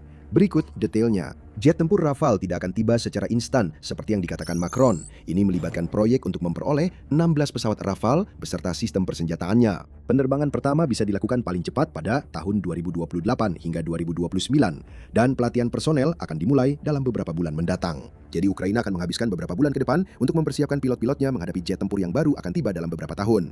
Kita melihat proses serupa ketika Ukraina menerima F-16. Dan meskipun ini mungkin tampak seperti penundaan yang tidak ideal bagi Ukraina, dan dalam beberapa hal memang demikian, Perancis yang mengatakan akan mengirimkan jet mulai tahun 2028 juga merupakan tanda kepercayaan diri. Ini adalah pesan yang dikirimkan kepada Putin bahwa Ukraina masih akan tetap ada dan masih akan bertempur beberapa tahun ke depan.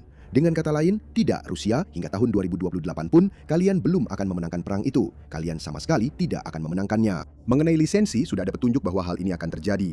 Pada 30 Juni, Euronews melaporkan bahwa Menteri Pertahanan Ukraina, Mikhailo Fedorov, telah mengungkapkan bahwa negosiasi sedang berlangsung antara Ukraina dan Prancis mengenai kemungkinan pemberian lisensi rudal Scalp untuk Ukraina. Memang ada kemajuan, tapi masih terlalu dini untuk dikatakan, karena ini adalah proses yang sulit terkait hak kekayaan intelektual secara umum, pembukaan produksi, dan sebagainya. Ada birokrasi tertentu dalam hal ini, kata Fedorov saat itu. Dan kini, sekitar 2 minggu kemudian, dan hambatan apapun yang ada telah dihancurkan. Scalp akan diproduksi di pabrik-pabrik Ukraina dan akan disertai dengan rudal pertahanan udara serta perlengkapan bom berpemandu yang semuanya sangat berharga bagi Ukraina. Betapa besarnya hal ini bagi Ukraina tidak bisa dilebih-lebihkan. Dari sisi hak kekayaan intelektual saja, ini adalah Prancis bersama dengan para produsen senjata ini yang mengakui bahwa mereka tidak bisa memenuhi permintaan Ukraina. Alih-alih hanya menyuruh Ukraina untuk mengatasinya sendiri, mereka membagikan rahasia mereka kepada satu negara yang berada di garis depan dalam pertempuran melawan Rusia, yang diyakini banyak orang di Eropa akan menyebar jika Ukraina tidak menang.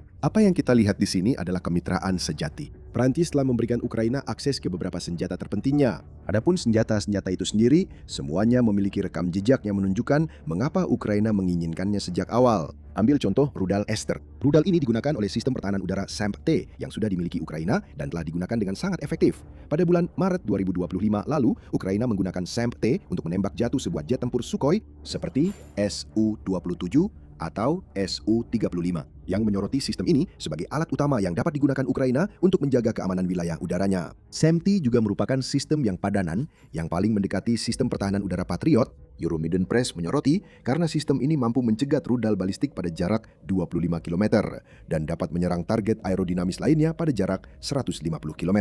Tantangan utama Ukraina selalu pada persediaan mereka. Aster memproduksi hingga 100 rudal Aster 30 setiap tahun, meskipun mereka berencana meningkatkan jumlahnya menjadi 300 rudal per tahun pada 2028.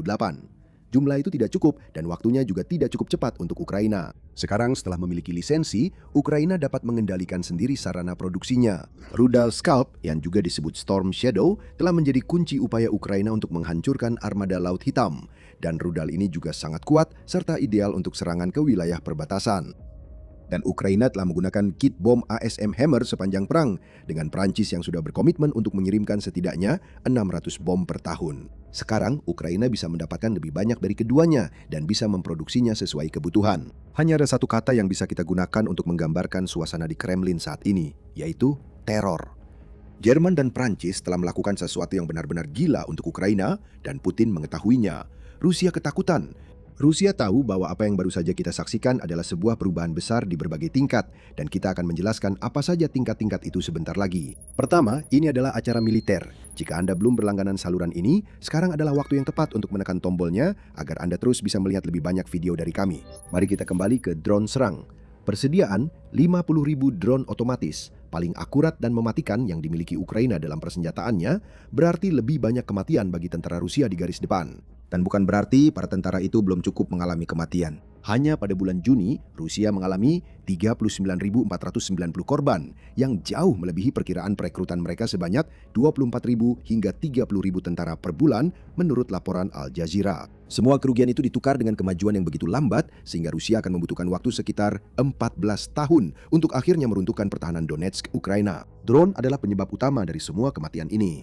Hudson Institute mencatat bahwa diperkirakan drone menjadi penyebab hingga 80% dari seluruh korban yang terjadi di garis depan. Jadi, Jerman tidak hanya membuat pembelian senjata biasa untuk Ukraina yang memecahkan rekor. Mereka membeli jenis senjata yang tepat yang dibutuhkan Ukraina untuk meningkatkan jumlah korban Rusia di garis depan secara drastis. Selain itu, 50.000 drone strike menambah keunggulan jumlah yang dimiliki Ukraina atas Rusia. Banyak yang telah dibicarakan tentang Rusia yang mampu mengirim lebih banyak tentara ke perang dibandingkan Ukraina, tetapi jumlah personel kini tidak sepenting dulu karena drone telah menjadi senjata utama dalam perang ini. Saat ini Ukraina memiliki keunggulan jumlah drone FPV sebesar 1,5 banding 1, yaitu drone yang digunakan di garis depan dan di dekat garis depan. Jerman baru saja menambahkan 50.000 drone strike ke persediaan Ukraina.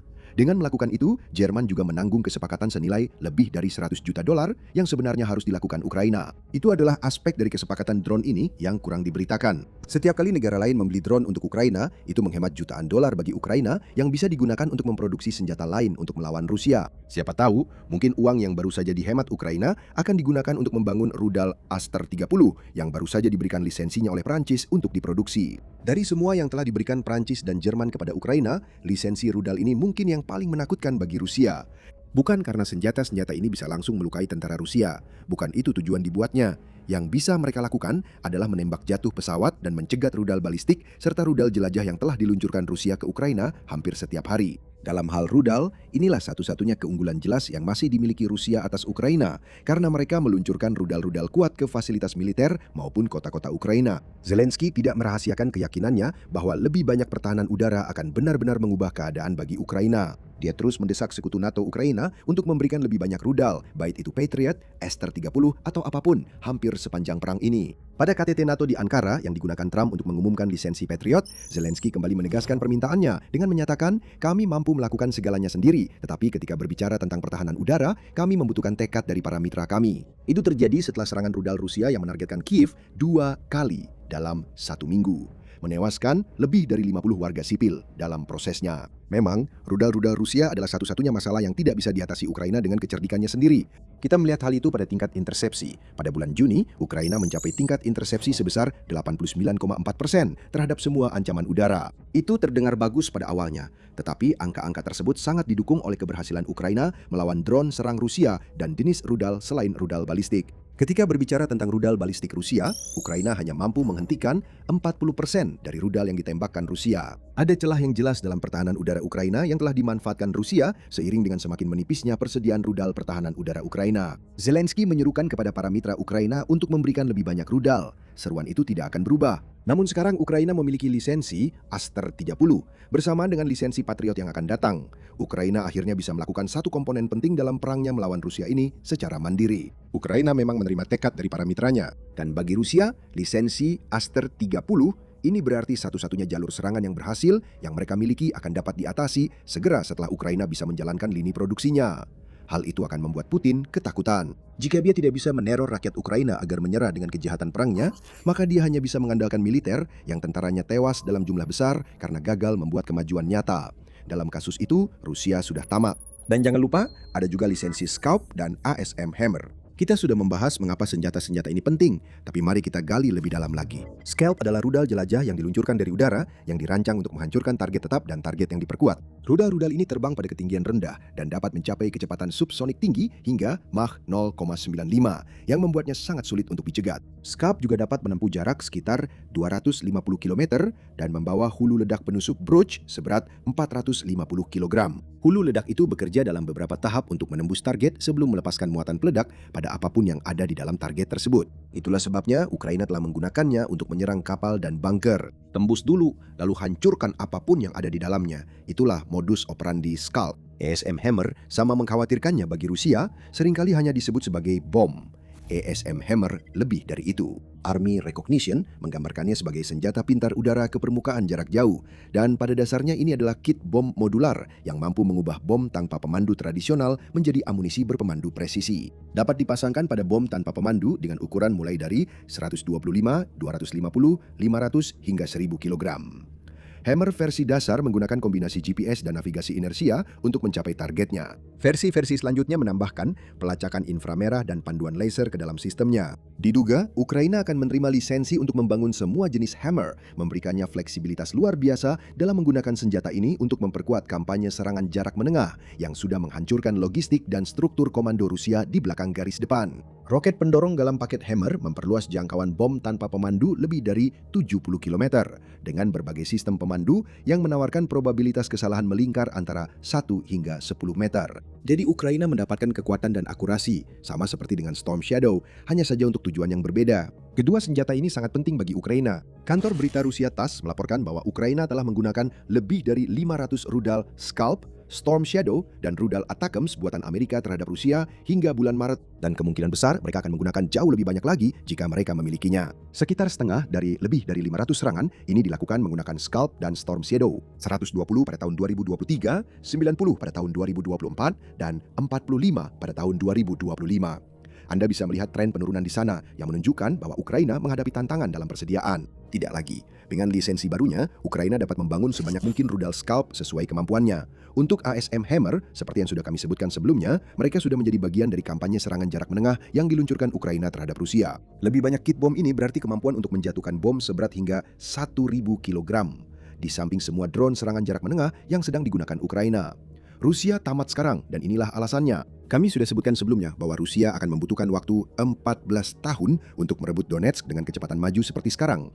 Institut Studi Perang menyoroti betapa lambatnya kemajuan tersebut. Pada bulan April dan Mei, Rusia justru mengalami kerugian wilayah bersih dengan total hampir 400 km persegi, jadi sama sekali bukan kemajuan. Rusia berhasil membalikan tren tersebut pada bulan Juni, tapi hanya sebesar 30,02 km persegi.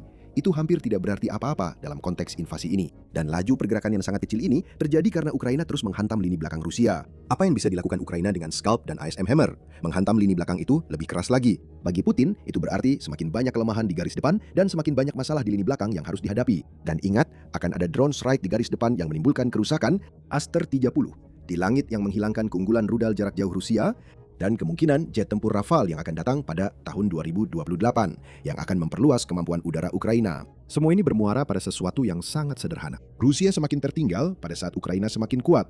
Apa yang sebenarnya dilakukan Jerman dan Prancis di sini adalah membangun kemitraan yang lebih dalam dengan Ukraina pada saat Rusia tertinggal secara teknologi dan baik sumber daya minyak maupun manusianya semakin menipis. Perang atrisi yang dimulai oleh Putin justru berbalik menyerangnya. Sekarang Ukraina memiliki keunggulan. Dan sekarang setelah Putin tahu apa yang akan datang dari Prancis dan Jerman, semuanya sudah berakhir. Presiden Rusia mungkin tidak akan mengakuinya.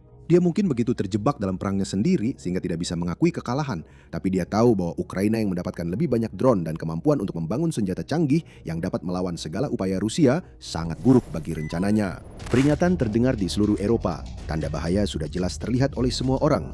Rusia sedang merencanakan sesuatu yang buruk di wilayah Baltik dan mungkin Estonia yang menjadi sasaran agresi Putin. Apa yang terjadi jika Rusia menginvasi Estonia? Itulah pertanyaan yang akan kita jawab di sini saat kita melihat skenario invasi yang mungkin terjadi dari jam ke jam. Apa yang akan dilakukan Rusia? Bagaimana NATO akan bereaksi? Apakah Estonia siap menghadapi semua ini? Tetap bersama kami saat kita mulai dengan pendahuluan. Tanda-tanda peringatannya sudah jelas secara harfiah. Baru pada bulan Juni, Amerika Serikat memberikan peringatan kepada Polandia bahwa Rusia sedang merencanakan semacam provokasi, termasuk kemungkinan invasi. Polandia mendengarkan, tetapi negara-negara Baltiklah yang benar-benar memperhatikan ketika Perdana Menteri Polandia Donald Tusk memperingatkan bahwa bulan-bulan mendatang mungkin akan menjadi krusial dan kekhawatiran akan eskalasi dari Rusia sangat terasa. Rusia mungkin akan mencoba melakukan sesuatu di Polandia, tetapi ancaman sebenarnya justru mengarah ke Latvia, Lituania, atau Estonia. Yang terakhir, sangat menyadari bahwa Rusia sedang merencanakan sesuatu. Mereka tidak tahu apa, tetapi penumpukan kekuatan telah dimulai yang membuat Estonia waspada. Presiden Ukraina Volodymyr Zelensky sudah sering menyatakan bahwa negara-negara Baltik adalah target berikutnya dalam agenda Putin. Pernyataan-pernyataan tersebut berpotensi merusak kerjasama. Namun ketika Estonia melihat semakin banyak tanda-tanda, mereka harus mengakui bahwa peringatan tersebut memang beralasan. Menjelang akhir Juni 2026, Estonia telah melihat kapal tanker Rusia yang seharusnya mengangkut gas alam cair, tetapi di Laut Baltik justru dipersenjatai dengan senapan mesin dan dilengkapi karung pasir.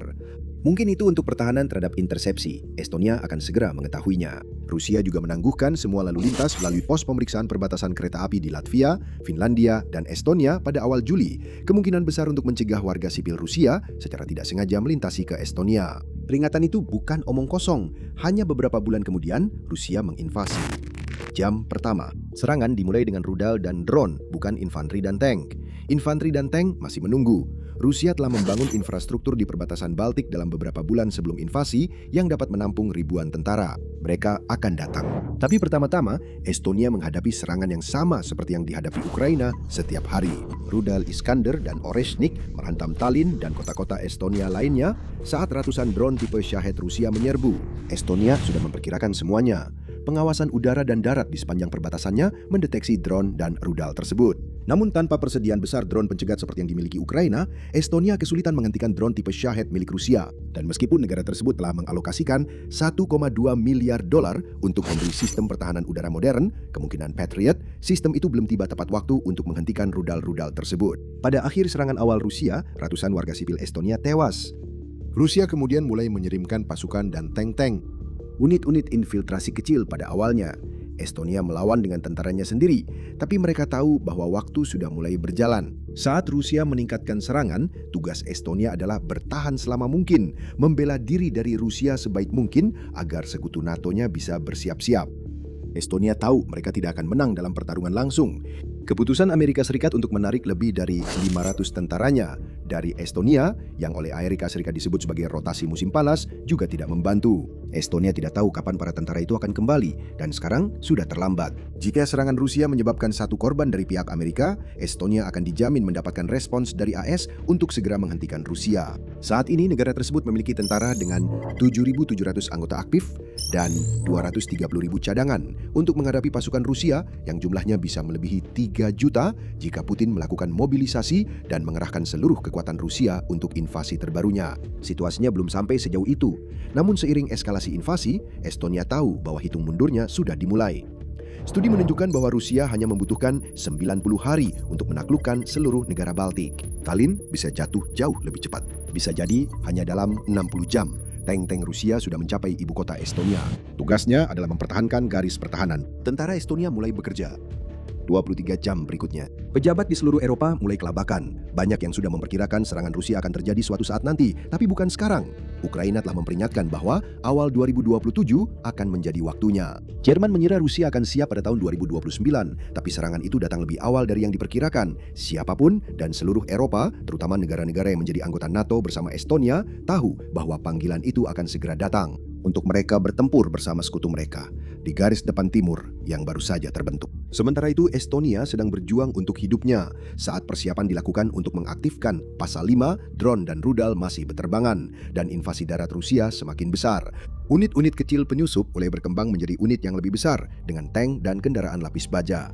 Estonia merespons dengan bertahan dan mencoba mempertahankan benteng-bentengnya. Parit-parit telah digali sebagai persiapan untuk ini. Drone Estonia mulai terbang dan kendaraan lapis baja mereka sendiri keluar untuk menghadapi para penjajah Rusia. Peluncur HIMARS dikerahkan. Estonia telah membeli 3 lagi pada April 2026 dan peluncur-peluncur itu menjadi kunci strategi jarak jauh yang digunakan Estonia untuk menghantam Rusia dari belakang saat garis depan meluas. Itu tidak akan cukup untuk menghentikan Rusia, hanya akan memperlambat pasukan Putin saja. Namun Estonia tahu bahwa mereka memiliki kartu truf yang memberikan harapan tragis namun sangat nyata untuk respons cepat dari NATO. Pasukan AS-REC mungkin sudah ditarik mundur, namun ada pasukan NATO dari negara lain di Estonia. Pada tahun 2024, Inggris telah menugaskan 1 brigad untuk pertahanan Estonia, dan sekarang para tentara Inggris berada di garis depan perang dengan Rusia. NATO juga telah meningkatkan misi patroli udaranya di Estonia dan Lituania pada bulan Juli, yang tidak hanya berarti bahwa jet-jet tempur telah dikerahkan untuk menghadapi drone dan rudal Rusia, tetapi juga berarti tentara asing lainnya yang merupakan warga negara anggota NATO sedang bertempur melawan Rusia di Estonia. Estonia tidak menginginkan hal itu terjadi, tetapi korban jiwa di antara pasukan asing ini justru akan menguntungkan Estonia karena akan memastikan respons yang jauh lebih cepat dari NATO. 24 jam berlalu. Pasal 5 secara resmi diaktifkan. Mungkin pasal terpenting dalam seluruh piagam NATO. Pasal 5 meminta anggota NATO untuk memberikan bantuan kepada setiap anggota yang mengalami serangan di wilayahnya sendiri.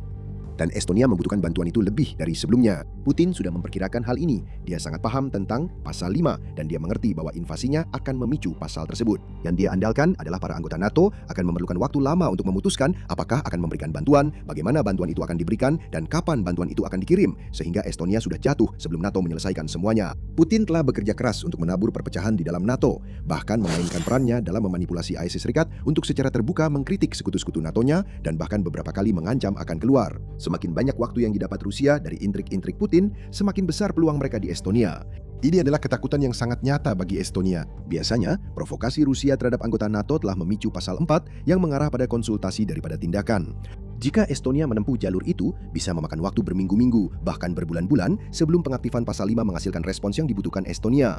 Estonia tahu bahwa mereka tidak punya waktu sebanyak itu, begitu juga dengan anggota NATO. Namun satu-satunya presiden yang kita miliki untuk pengaktifan pasal 5 adalah serangan 11 September, dan butuh waktu beberapa minggu bagi anggota NATO untuk mencapai konsensus tentang bagaimana merespons pada tahun 2001. Tetap saja, pasal 5 pernah diaktifkan. Pejabat-pejabat utama Estonia bekerja siang dan malam dalam misi diplomatik untuk membuat roda NATO bergerak lebih cepat dari sebelumnya. Yang bisa dilakukan Estonia hanyalah berharap upaya-upaya ini berhasil. Tapi sebelum kita masuk lebih dalam ke skenario invasi ini adalah pengingat singkat bahwa Anda sedang menonton acara militer. Jika Anda belum berlangganan, sekarang adalah waktu yang tepat untuk menekan tombol itu dan membunyikan lonceng notifikasi agar Anda tidak ketinggalan apa yang akan kami sajikan selanjutnya. 48 jam berlalu. Persiapan Estonia menghadapi invasi ini nyaris berhasil menahan Rusia. Tank dan kendaraan lapis baja kini mulai digunakan. Namun, Estonia telah menghabiskan jutaan dolar untuk membangun pertahanan perbatasannya, dan itu memperlambat laju invasi Rusia. Tempat perlindungan yang dibangun di kota-kota sudah ditempati oleh warga sipil, melindungi mereka sebaik mungkin dari serangan rudal dan drone Rusia. Di garis depan, pertempuran terus berkecamuk, dan garis depan itu dengan cepat meluas hingga mencakup seluruh perbatasan Estonia dengan Rusia sepanjang 294 km. Kendaraan lapis baja yang tersamarkan di hutan Estonia telah melakukan penyergapan terhadap pasukan Rusia. Ranjau anti-personel yang dipasang di seluruh perbatasan telah mengenai pasukan dan tank Rusia, memperlambat laju mereka. Di hutan, ratusan bunker, ribuan gigi naga, dan entah berapa banyak parit memainkan peran mereka dalam operasi perlambatan. Estonia juga menguji banyak pelajaran yang telah dipetik dari perang Ukraina, terutama dalam hal penggunaan drone.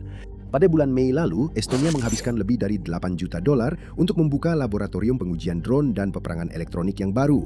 Dan mereka sudah mulai memperluas produksi drone dalam negeri beberapa bulan sebelumnya. Pasukan Estonia menguji pelatihan yang telah mereka terima saat mereka melakukan serangan drone terhadap tank Rusia dan kumpulan pasukan Rusia. Namun pasukan Rusia masih terus maju. Bahkan dengan penghalang-penghalang itu, jumlah mereka memang terlalu banyak. 60 jam telah berlalu. Tepat pada waktu yang diperkirakan, pasukan Rusia berhasil menembus pertahanan perbatasan dan mencapai pinggiran Tallinn. Narva sudah jatuh. Kota perbatasan itu, yang lebih dekat ke Sankt Petersburg daripada ke ibu kota Estonia, memang tidak punya peluang begitu sungai yang memberi nama pada kota itu berhasil diseberangi. Di Laut Baltik, Rusia sedang mengumpulkan kekuatan angkatan laut. Waktunya hampir habis. Tallinn berada di ambang kehancuran. Estonia mungkin berharap bahwa negara-negara seperti Polandia dan negara-negara Baltik lainnya akan segera datang membelanya, bahkan tanpa persetujuan NATO. Namun, itu tidak terjadi. Keduanya waspada terhadap kapal-kapal Rusia yang berkumpul di Laut Baltik, dan mereka juga harus mengkhawatirkan eksklav Kaliningrad. Mereka siap bertempur, tetapi mereka membutuhkan keterlibatan seluruh anggota NATO dalam pertempuran ini. 72 jam telah berlalu. Diskusi berlangsung tegang saat para anggota NATO menyaksikan bagian penting dari sayap timur mereka terhadap Rusia hampir dikuasai. Sebuah keputusan harus diambil. Putin mengandalkan NATO yang terlalu lambat untuk merespons panggilan tersebut. 72 jam sudah menjadi bencana bagi Estonia karena wilayah di Tallinn terus direbut dari jam ke jam. NATO tidak termakan gertakan Putin. Tidak akan ada kecaman keras atau seruan sia-sia agar Putin menghentikan tindakannya. Apa yang terjadi di Estonia adalah ancaman eksistensial bagi seluruh Eropa, dan anggota NATO di Eropa mengetahuinya. Putin tidak akan berhenti di Estonia, dia akan menyerang negara-negara Baltik lainnya selanjutnya, dan mungkin setelah itu ke Polandia. Pasal 5 telah diaktifkan. Sekarang sudah disetujui. Estonia belum bisa bernapas lega. Mereka tahu bahwa mereka bisa bertempur bersama sekutu NATO mereka dengan baik. Musim semi lalu, Estonia ikut serta dalam latihan besar-besaran yang melibatkan 12.000 tentara antara 4 Mei hingga 1 Juni. Dan latihan itu juga melibatkan perwakilan Ukraina yang membagikan pelajaran yang mereka dapatkan dari perang Ukraina. Namun, Estonia juga tahu bahwa komitmen NATO untuk mengaktifkan Pasal 5 hanyalah langkah pertama. Pasukan harus mulai bergerak, rencana harus dibuat. Mungkin butuh waktu berminggu-minggu sebelum respons penuh dari NATO terlihat. Namun Estonia punya alasan untuk bersorak. Laut Baltik, yang kadang-kadang disebut sebagai laut strategis NATO, dikelilingi oleh 8 negara anggota NATO, termasuk Estonia. Negara-negara Baltik lainnya, Polandia, dan negara-negara Nordik seperti Finlandia, Swedia, dan Norwegia dapat merespons panggilan NATO lebih cepat dibandingkan sebagian besar anggota NATO Eropa lainnya. Secara tragis, beberapa tentara Inggris juga telah kehilangan nyawa mereka dalam membela Estonia. Hal itu telah memicu tindakan dari Inggris berupa pengiriman kapal perang dan kapal selam ke Laut Baltik. Pulau Gotland milik Swedia dan Bornholm milik Denmark dengan cepat menjadi titik strategis yang memperlambat kapal perang Rusia dan mencegah mereka memusatkan kekuatan tembakannya ke pantai Estonia. Pasukan Polandia mulai bergerak maju menuju wilayah Baltik.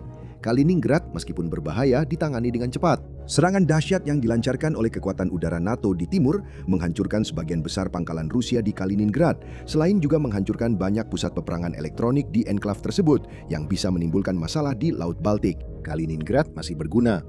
Setiap lokasi peluncuran rudal yang tidak dihancurkan oleh NATO mulai menembakkan rudal, meskipun setiap peluncuran mengungkapkan lokasi dan segera disusul oleh serangan udara. NATO mulai bergerak, Estonia terus bertempur.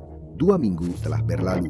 Sebagian besar wilayah Estonia diduduki oleh Rusia, tetapi dengan negara-negara Baltik lainnya dan Polandia ikut bertempur, serta negara-negara Nordik, penarikan pasukan Estonia bersifat taktis. Dan sekarang ada garis depan yang jelas, dengan ribuan pasukan di kedua sisi yang telah memperlambat laju maju Rusia hingga nyaris terhenti. Semakin banyak pasukan NATO yang membanjiri wilayah Baltik setiap harinya.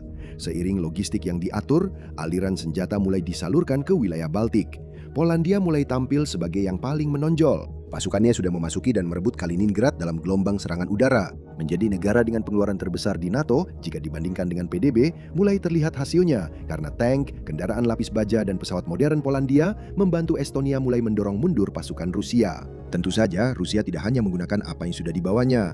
Saat pasukan NATO bergerak ke wilayah Baltik, Rusia mengirim ribuan bala bantuan. Rencananya sederhana. Ciptakan perang pengurasan yang sama seperti yang sedang dijalani Rusia di Ukraina.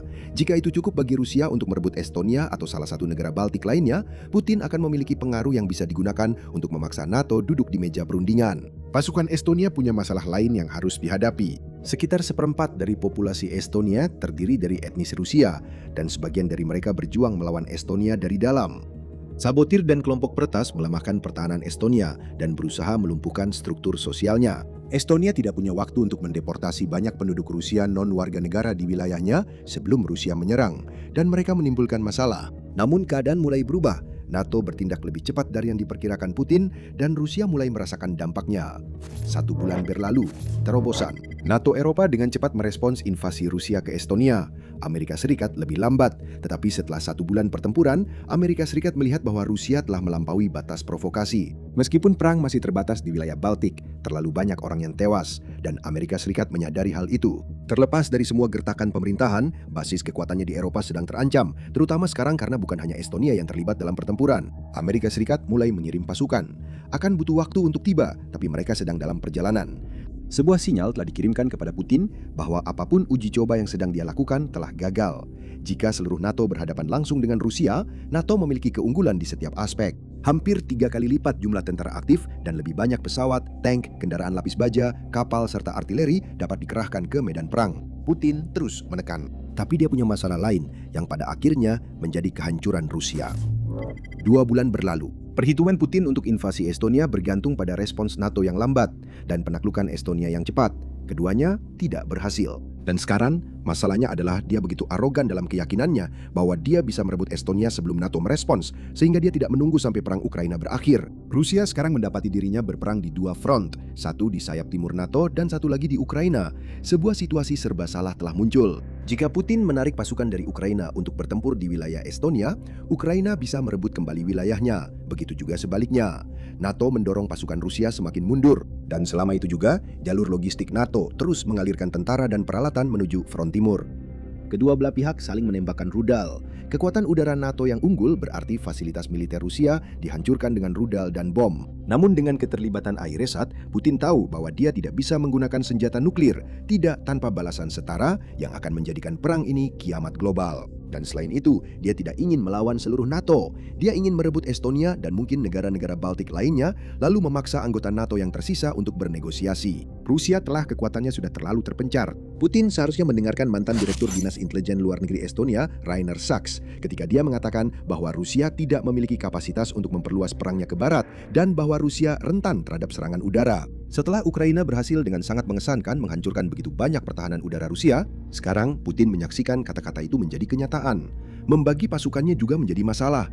Banyak tentara yang dia kirim untuk melawan NATO adalah cadangan yang kurang terlatih dan sedang dipersiapkan untuk dikirim ke ladang pembantaian di Ukraina. Mereka tidak siap menghadapi pasukan gabungan NATO yang telah berlatih untuk jenis perang seperti ini. Pasukan NATO juga bekerja sama dengan Ukraina secara lebih langsung daripada sebelumnya, dan hal itu meningkatkan kemungkinan NATO mengirimkan tentara ke Ukraina untuk bertempur melawan Rusia. Seharusnya tidak seperti ini. Estonia seharusnya jatuh dengan cepat, tapi kenyataannya tidak. Dan sekarang, Putin dalam keputusasaannya harus mengambil keputusan untuk mundur. Dia menguji NATO dan dia mendapatkan jauh lebih banyak daripada yang dia perkirakan. Apa yang kami sajikan di sini adalah salah satu skenario yang mungkin terjadi jika Rusia menyerang Estonia. Dan ini kemungkinan adalah skenario terbaiknya. Semuanya sangat bergantung pada respons NATO, kecepatan, kekuatan, seberapa besar keterlibatan Amerika Serikat, dan bagaimana jalur logistik diatur. Waktu terjadinya invasi juga merupakan faktor penting. Kami berasumsi bahwa perang Ukraina masih berlangsung saat Rusia melakukan invasi. Tetapi Putin mungkin akan menunggu sampai perang itu berakhir, dengan asumsi perang itu selesai dalam rentang waktu yang dibutuhkan Putin untuk benar-benar melakukan invasi ke Estonia. Kami juga membuat asumsi lain bahwa Rusia bahkan mampu menginvasi Estonia dengan kekuatan yang cukup besar sejak awal. Itu bukan sesuatu yang pasti, apalagi karena perang Ukraina sudah menyebabkan begitu banyak masalah bagi Rusia. Seperti yang telah ditunjukkan oleh perang di Ukraina dan Teluk Persia, peperangan modern semakin banyak dilakukan dari jarak jauh. Di Ukraina, penggunaan drone FPV dan drone jarak menengah yang meluas telah menyebabkan garis depan menjadi zona abu-abu yang membentang puluhan mil. Dan tidak ada yang aman, bahkan hingga 50 mil di belakang posisi terdepan dalam beberapa kasus. Sementara itu di Teluk Persia, perang sebagian besar dilakukan dari jarak yang bahkan lebih jauh. Drone jarak jauh dan rudal standoff melintasi langit, menyerang target yang berjarak ratusan mil. Pesawat peringatan dini dan kontrol udara atau pesawat atau drone AEWNC berputar-putar di area tersebut, memberikan data yang sangat penting untuk penargetan dan koordinasi serangan-serangan ini. Seiring dengan semakin canggihnya sistem deteksi dan penolakan udara untuk menghadapi ancaman-ancaman ini, senjata ofensif harus semakin efektif pada jarak yang lebih jauh. Dan sekarang Amerika Serikat akan segera memperkenalkan rudal baru yang diluncurkan dari udara yang memperluas jangkauan militer Amerika Serikat jauh melampaui jangkauan sebelumnya. Senjata Jarak Jauh Angkatan Udara atau AFLRW. Program ini bertujuan untuk mengoperasikan varian udara ke udara dan udara ke permukaan generasi berikutnya dengan jangkauan minimum 1.000 mil laut. Berikut yang kami ketahui sejauh ini dan bagaimana hal itu bisa memberikan keunggulan yang menentukan, terutama di kawasan Indo-Pasifik. Seperti yang telah disebutkan, 1.000 mil laut adalah jangkauan yang jauh lebih besar daripada apapun yang saat ini dimiliki Amerika Serikat dalam layanan rudal yang diluncurkan dari udara. Itu lebih dari 10 kali lipat. Jangkauan maksimum 93 mil yang ditawarkan oleh versi terbaru AIM-120, rudal udara ke udara jarak menengah canggih atau AMRAAM, dan hampir 50 kali lipat jangkauan AIM-9X Sidewinder yang sekitar 22 mil. Namun perlu diakui, rudal udara ke udara terbaru milik Amerika Serikat memperluas jangkauan andalan militer Amerika Serikat ini secara signifikan. Rudal taktis, gabungan canggih yang lebih baru, AIM-260 JATM, menawarkan jangkauan maksimum setidaknya 120 mil. Dan rudal udara ke udara dengan jangkauan terjauh milik Angkatan Laut, AIM-174B, memiliki jangkauan yang dirahasiakan, diperkirakan lebih dari 200 mil. Tapi AFLRW bertujuan untuk meningkatkan jarak tersebut 5 hingga 10 kali lipat. Dalam hal rudal udara ke permukaan, persenjataan Amerika Serikat saat ini memiliki jangkauan yang jauh lebih besar dibandingkan rudal udara ke udaranya. Rudal anti-radiasi AGM-88 HARM hanya memiliki jangkauan sekitar 93 mil. Dan rudal jelajah standoff AGM-84 Slammer memiliki jangkauan sekitar 168 mil. Namun, rudal jelajah jarak jauh AGM-158B JASM-ER memiliki jangkauan sekitar 620 mil. Varian anti-kapal AGM-158C Laramie memiliki jangkauan sekitar 575 mil.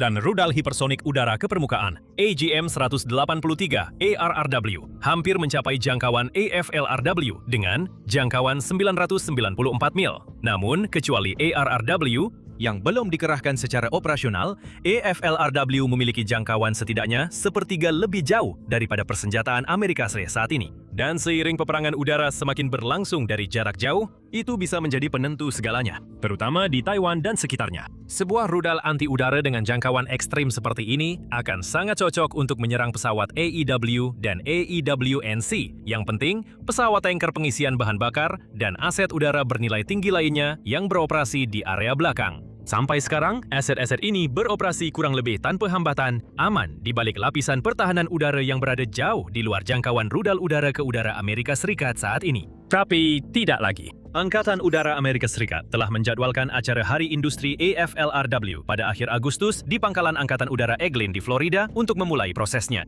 Acara ini memiliki klasifikasi rahasia dan bertujuan untuk melibatkan kontraktor industri pertahanan dengan maksud agar AFLRW dapat dibangun secepat mungkin. AFL-CMC, yaitu Pusat Manajemen Siklus Hidup Angkatan Udara, sedang mencari varian senjata jarak jauh generasi berikutnya yang diluncurkan dari udara untuk memperluas kemampuan Amerika Serikat dalam menghantam target prioritas di udara, darat, dan laut dari jarak jauh dan dengan cepat. Demikian bunyi pemberitahuan untuk acara tersebut. Tujuannya adalah untuk membuat dua varian, yaitu rudal udara ke udara atau AA dan rudal udara ke permukaan atau AS, dengan fokus awal pada varian AA. Menurut pemberitahuan tersebut, kedua varian AFLRW akan memiliki jangkauan minimum ambang batas sejauh 1.000 mil laut dan mampu menyerang target EE masing-masing dan target ES dalam lingkungan.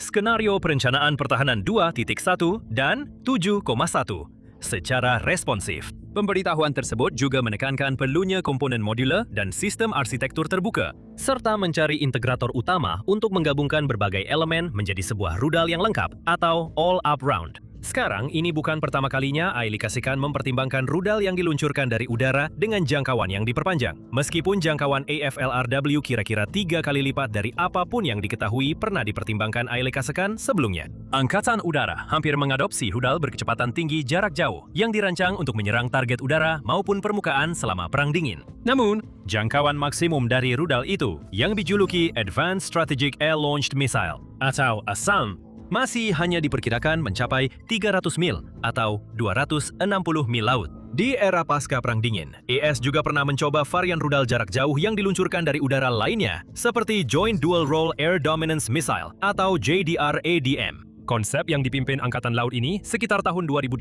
hingga 2010 dimaksudkan untuk menggantikan baik AIM-120 maupun AIM-9.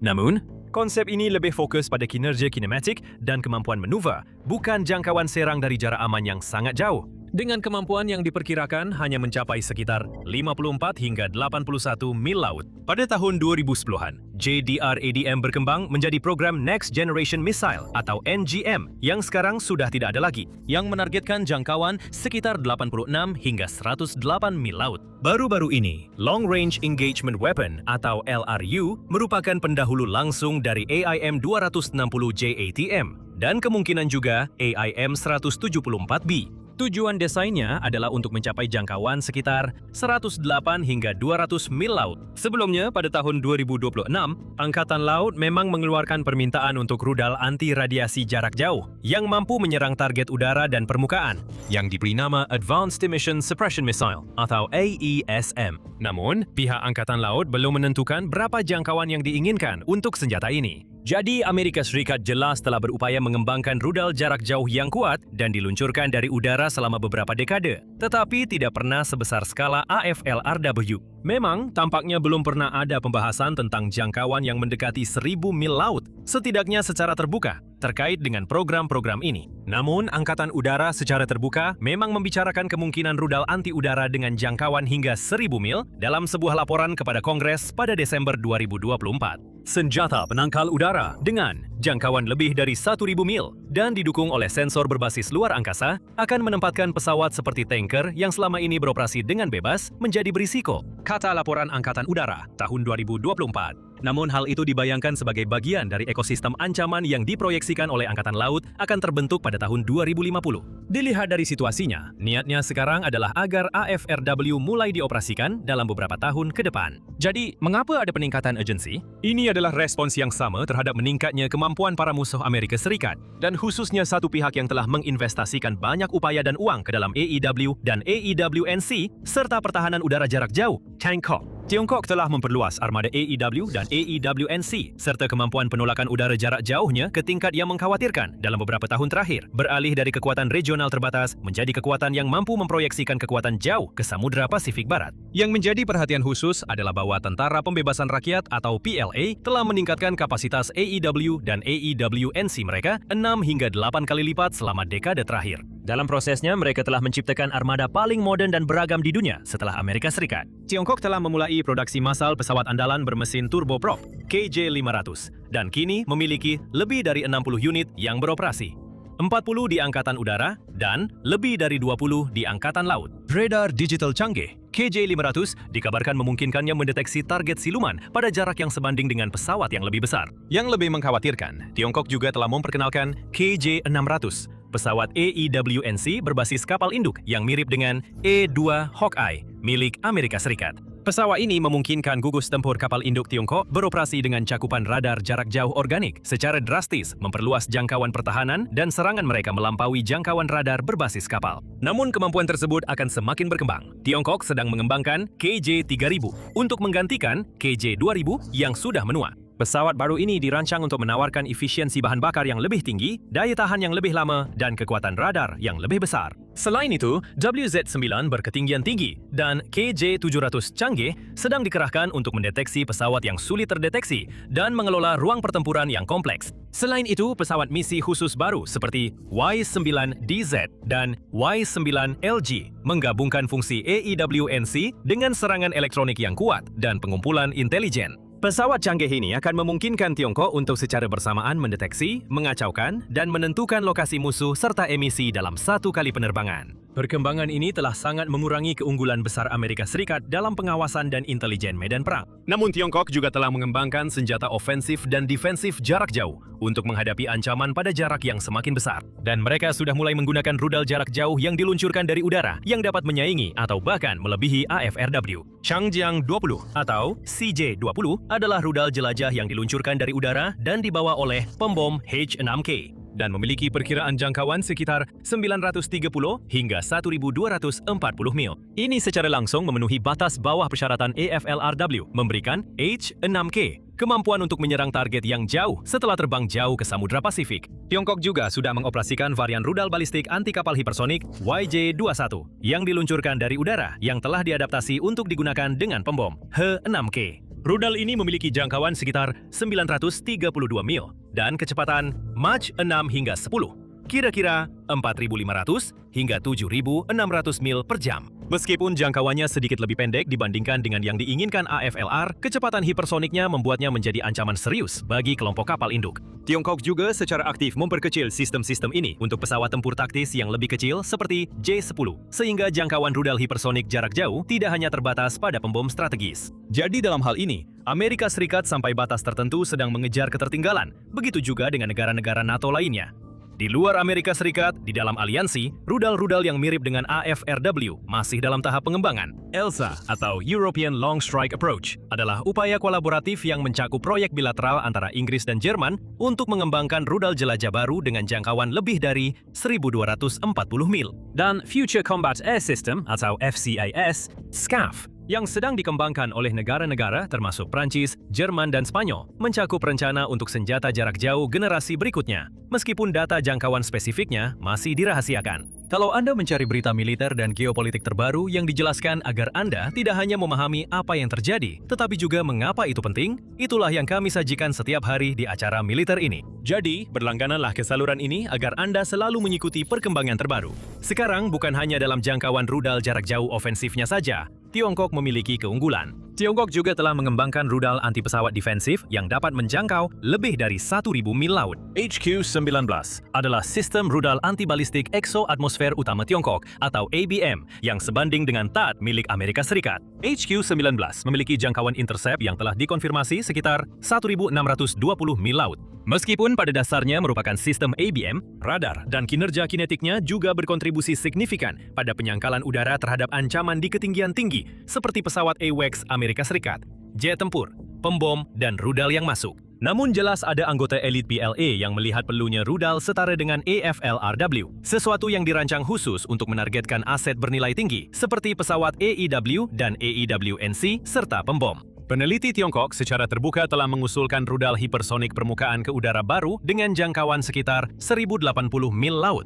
Dan itu mengubah perhitungan bagi Amerika Serikat. Itu berarti rudal jarak jauh milik Amerika Serikat tidak lagi dapat ditembakkan dari jarak aman, yaitu di luar jangkauan pertahanan udara Tiongkok. Pesawat pengebom dan jet tempur Amerika Serikat harus masuk ke dalam jangkauan efektif rudal jarak jauh Tiongkok untuk meluncurkan rudal mereka sendiri. Pada dasarnya, itu berarti rudal standoff milik Amerika Serikat saat ini sebenarnya sudah bukan lagi senjata standoff. Itulah sebabnya ada peningkatan urgensi di Amerika Serikat untuk mengembangkan rudal yang bisa bersaing. Kemampuan Tiongkok saat ini untuk menjangkau dan menyerang aset paling berharga milik Amerika Serikat pada jarak lebih dari 1.000 mil laut, ditambah dengan armada AEW, AEWNC, dan pesawat tanker yang terus bertambah, membuat hal ini menjadi sangat penting. Terutama jika Anda mempertimbangkan jarak antara pangkalan Amerika Serikat dan sekutunya di Taiwan. Jarak antara pangkalan Amerika Serikat di Pulau Okinawa, Jepang, dan Taiwan adalah sekitar 390 mil laut. Lebih jauh lagi, jarak antara pangkalan Angkatan Udara Anderson di Guam dan Taiwan sekitar 1.500 mil laut.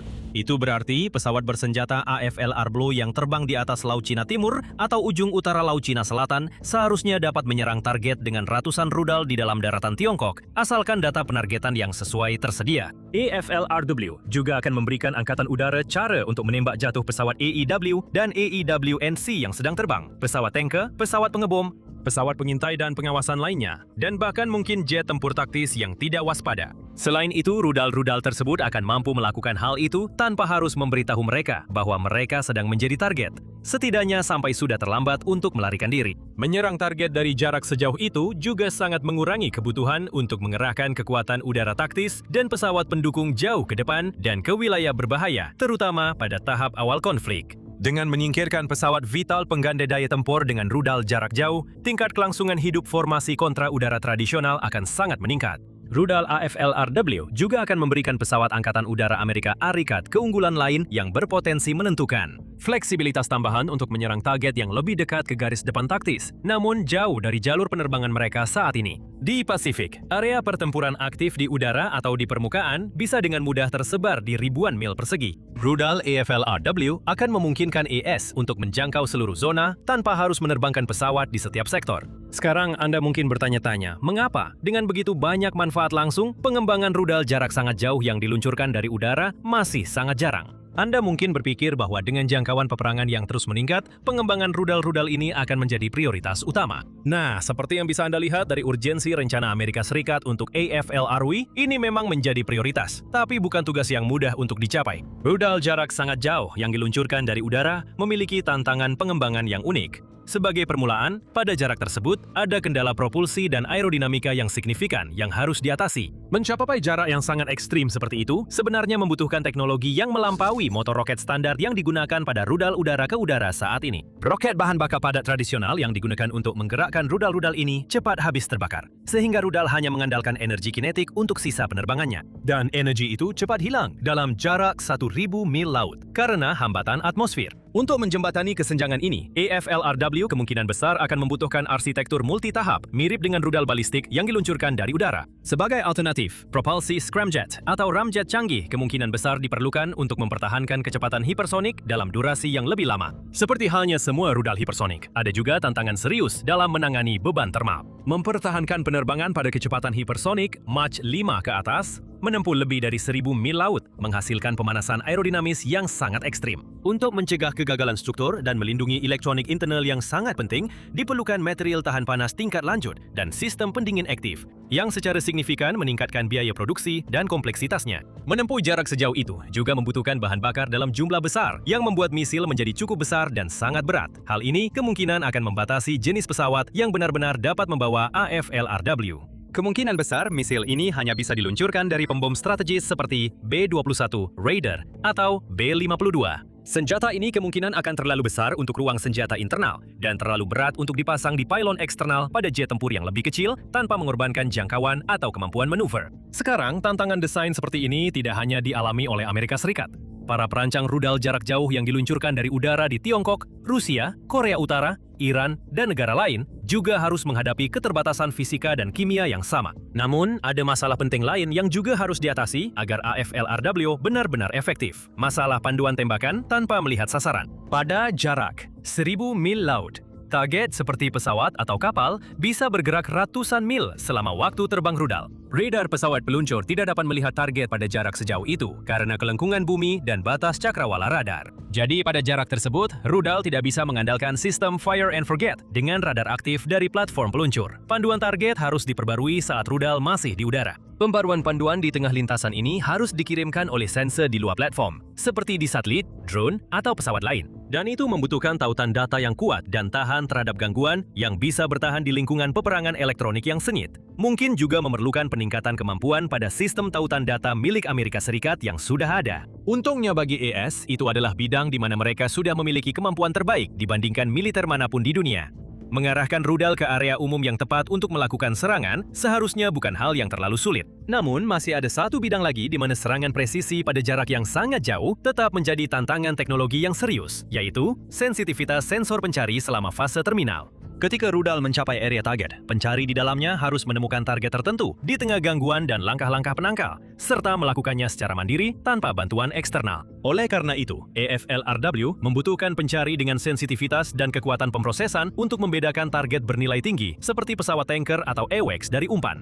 Dan itu jauh lebih mudah diucapkan daripada dilakukan. Faktanya, tantangan-tantangan ini menunjukkan bahwa AFLRW sebenarnya tidak bisa dianggap sebagai senjata yang berdiri sendiri. Senjata ini sepenuhnya bergantung pada sebuah sistem yang diyakini banyak orang akan menjadi inti dari peperangan di masa depan. Kill web yang sangat terhubung. Kill web ini menggabungkan sensor tersier dan elemen pendukung lainnya melalui berbagai lapisan jaringan yang luas. Jaringan ini tersebar di udara, darat, laut, luar angkasa, bahkan ranah dunia maya, dan melibatkan aset dari seluruh militer Amerika Serikat, bukan hanya Angkatan Udara saja. Keberhasilan penyerangan oleh AFLRW membutuhkan penggabungan data secara real-time dari jaringan ini untuk melacak target yang bergerak di seluruh kawasan Pasifik atau Eropa yang luas. Tentu saja, proses itu juga tidak lepas dari tantangannya sendiri. Jika Tiongkok berhasil mengacaukan komunikasi atau menghancurkan node sensor utama seperti AWACS, Aneyasak, atau satelit, rudal itu akan kehilangan kemampuannya untuk memperbarui lintasannya, sehingga menjadi tidak efektif terhadap target yang bermanuver. Hal ini menggeser hambatan utama dari perangkat keras rudal ke ketahanan jaringan komando dan kontrol yang lebih luas, menciptakan berbagai tantangan baru yang jauh melampaui rudal itu sendiri. Namun pada kenyataannya, AFLRW seharusnya mampu memberikan dilema yang sama kepada pihak Tiongkok.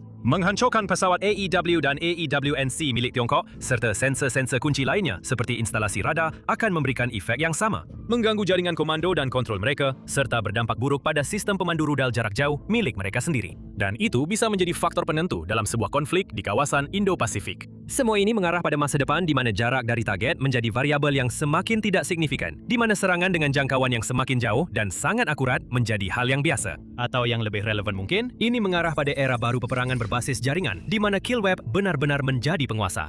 Tentu saja, kami akan terus memberi Anda pembaruan saat detail baru tentang AFLRW muncul. Jadi, pastikan Anda sudah berlangganan saluran ini agar Anda menjadi yang pertama mengetahuinya. Sementara itu, tonton video ini tentang rudal Amerika Serikat lain yang diluncurkan dari udara yang mungkin akan mengubah pertempuran udara selamanya.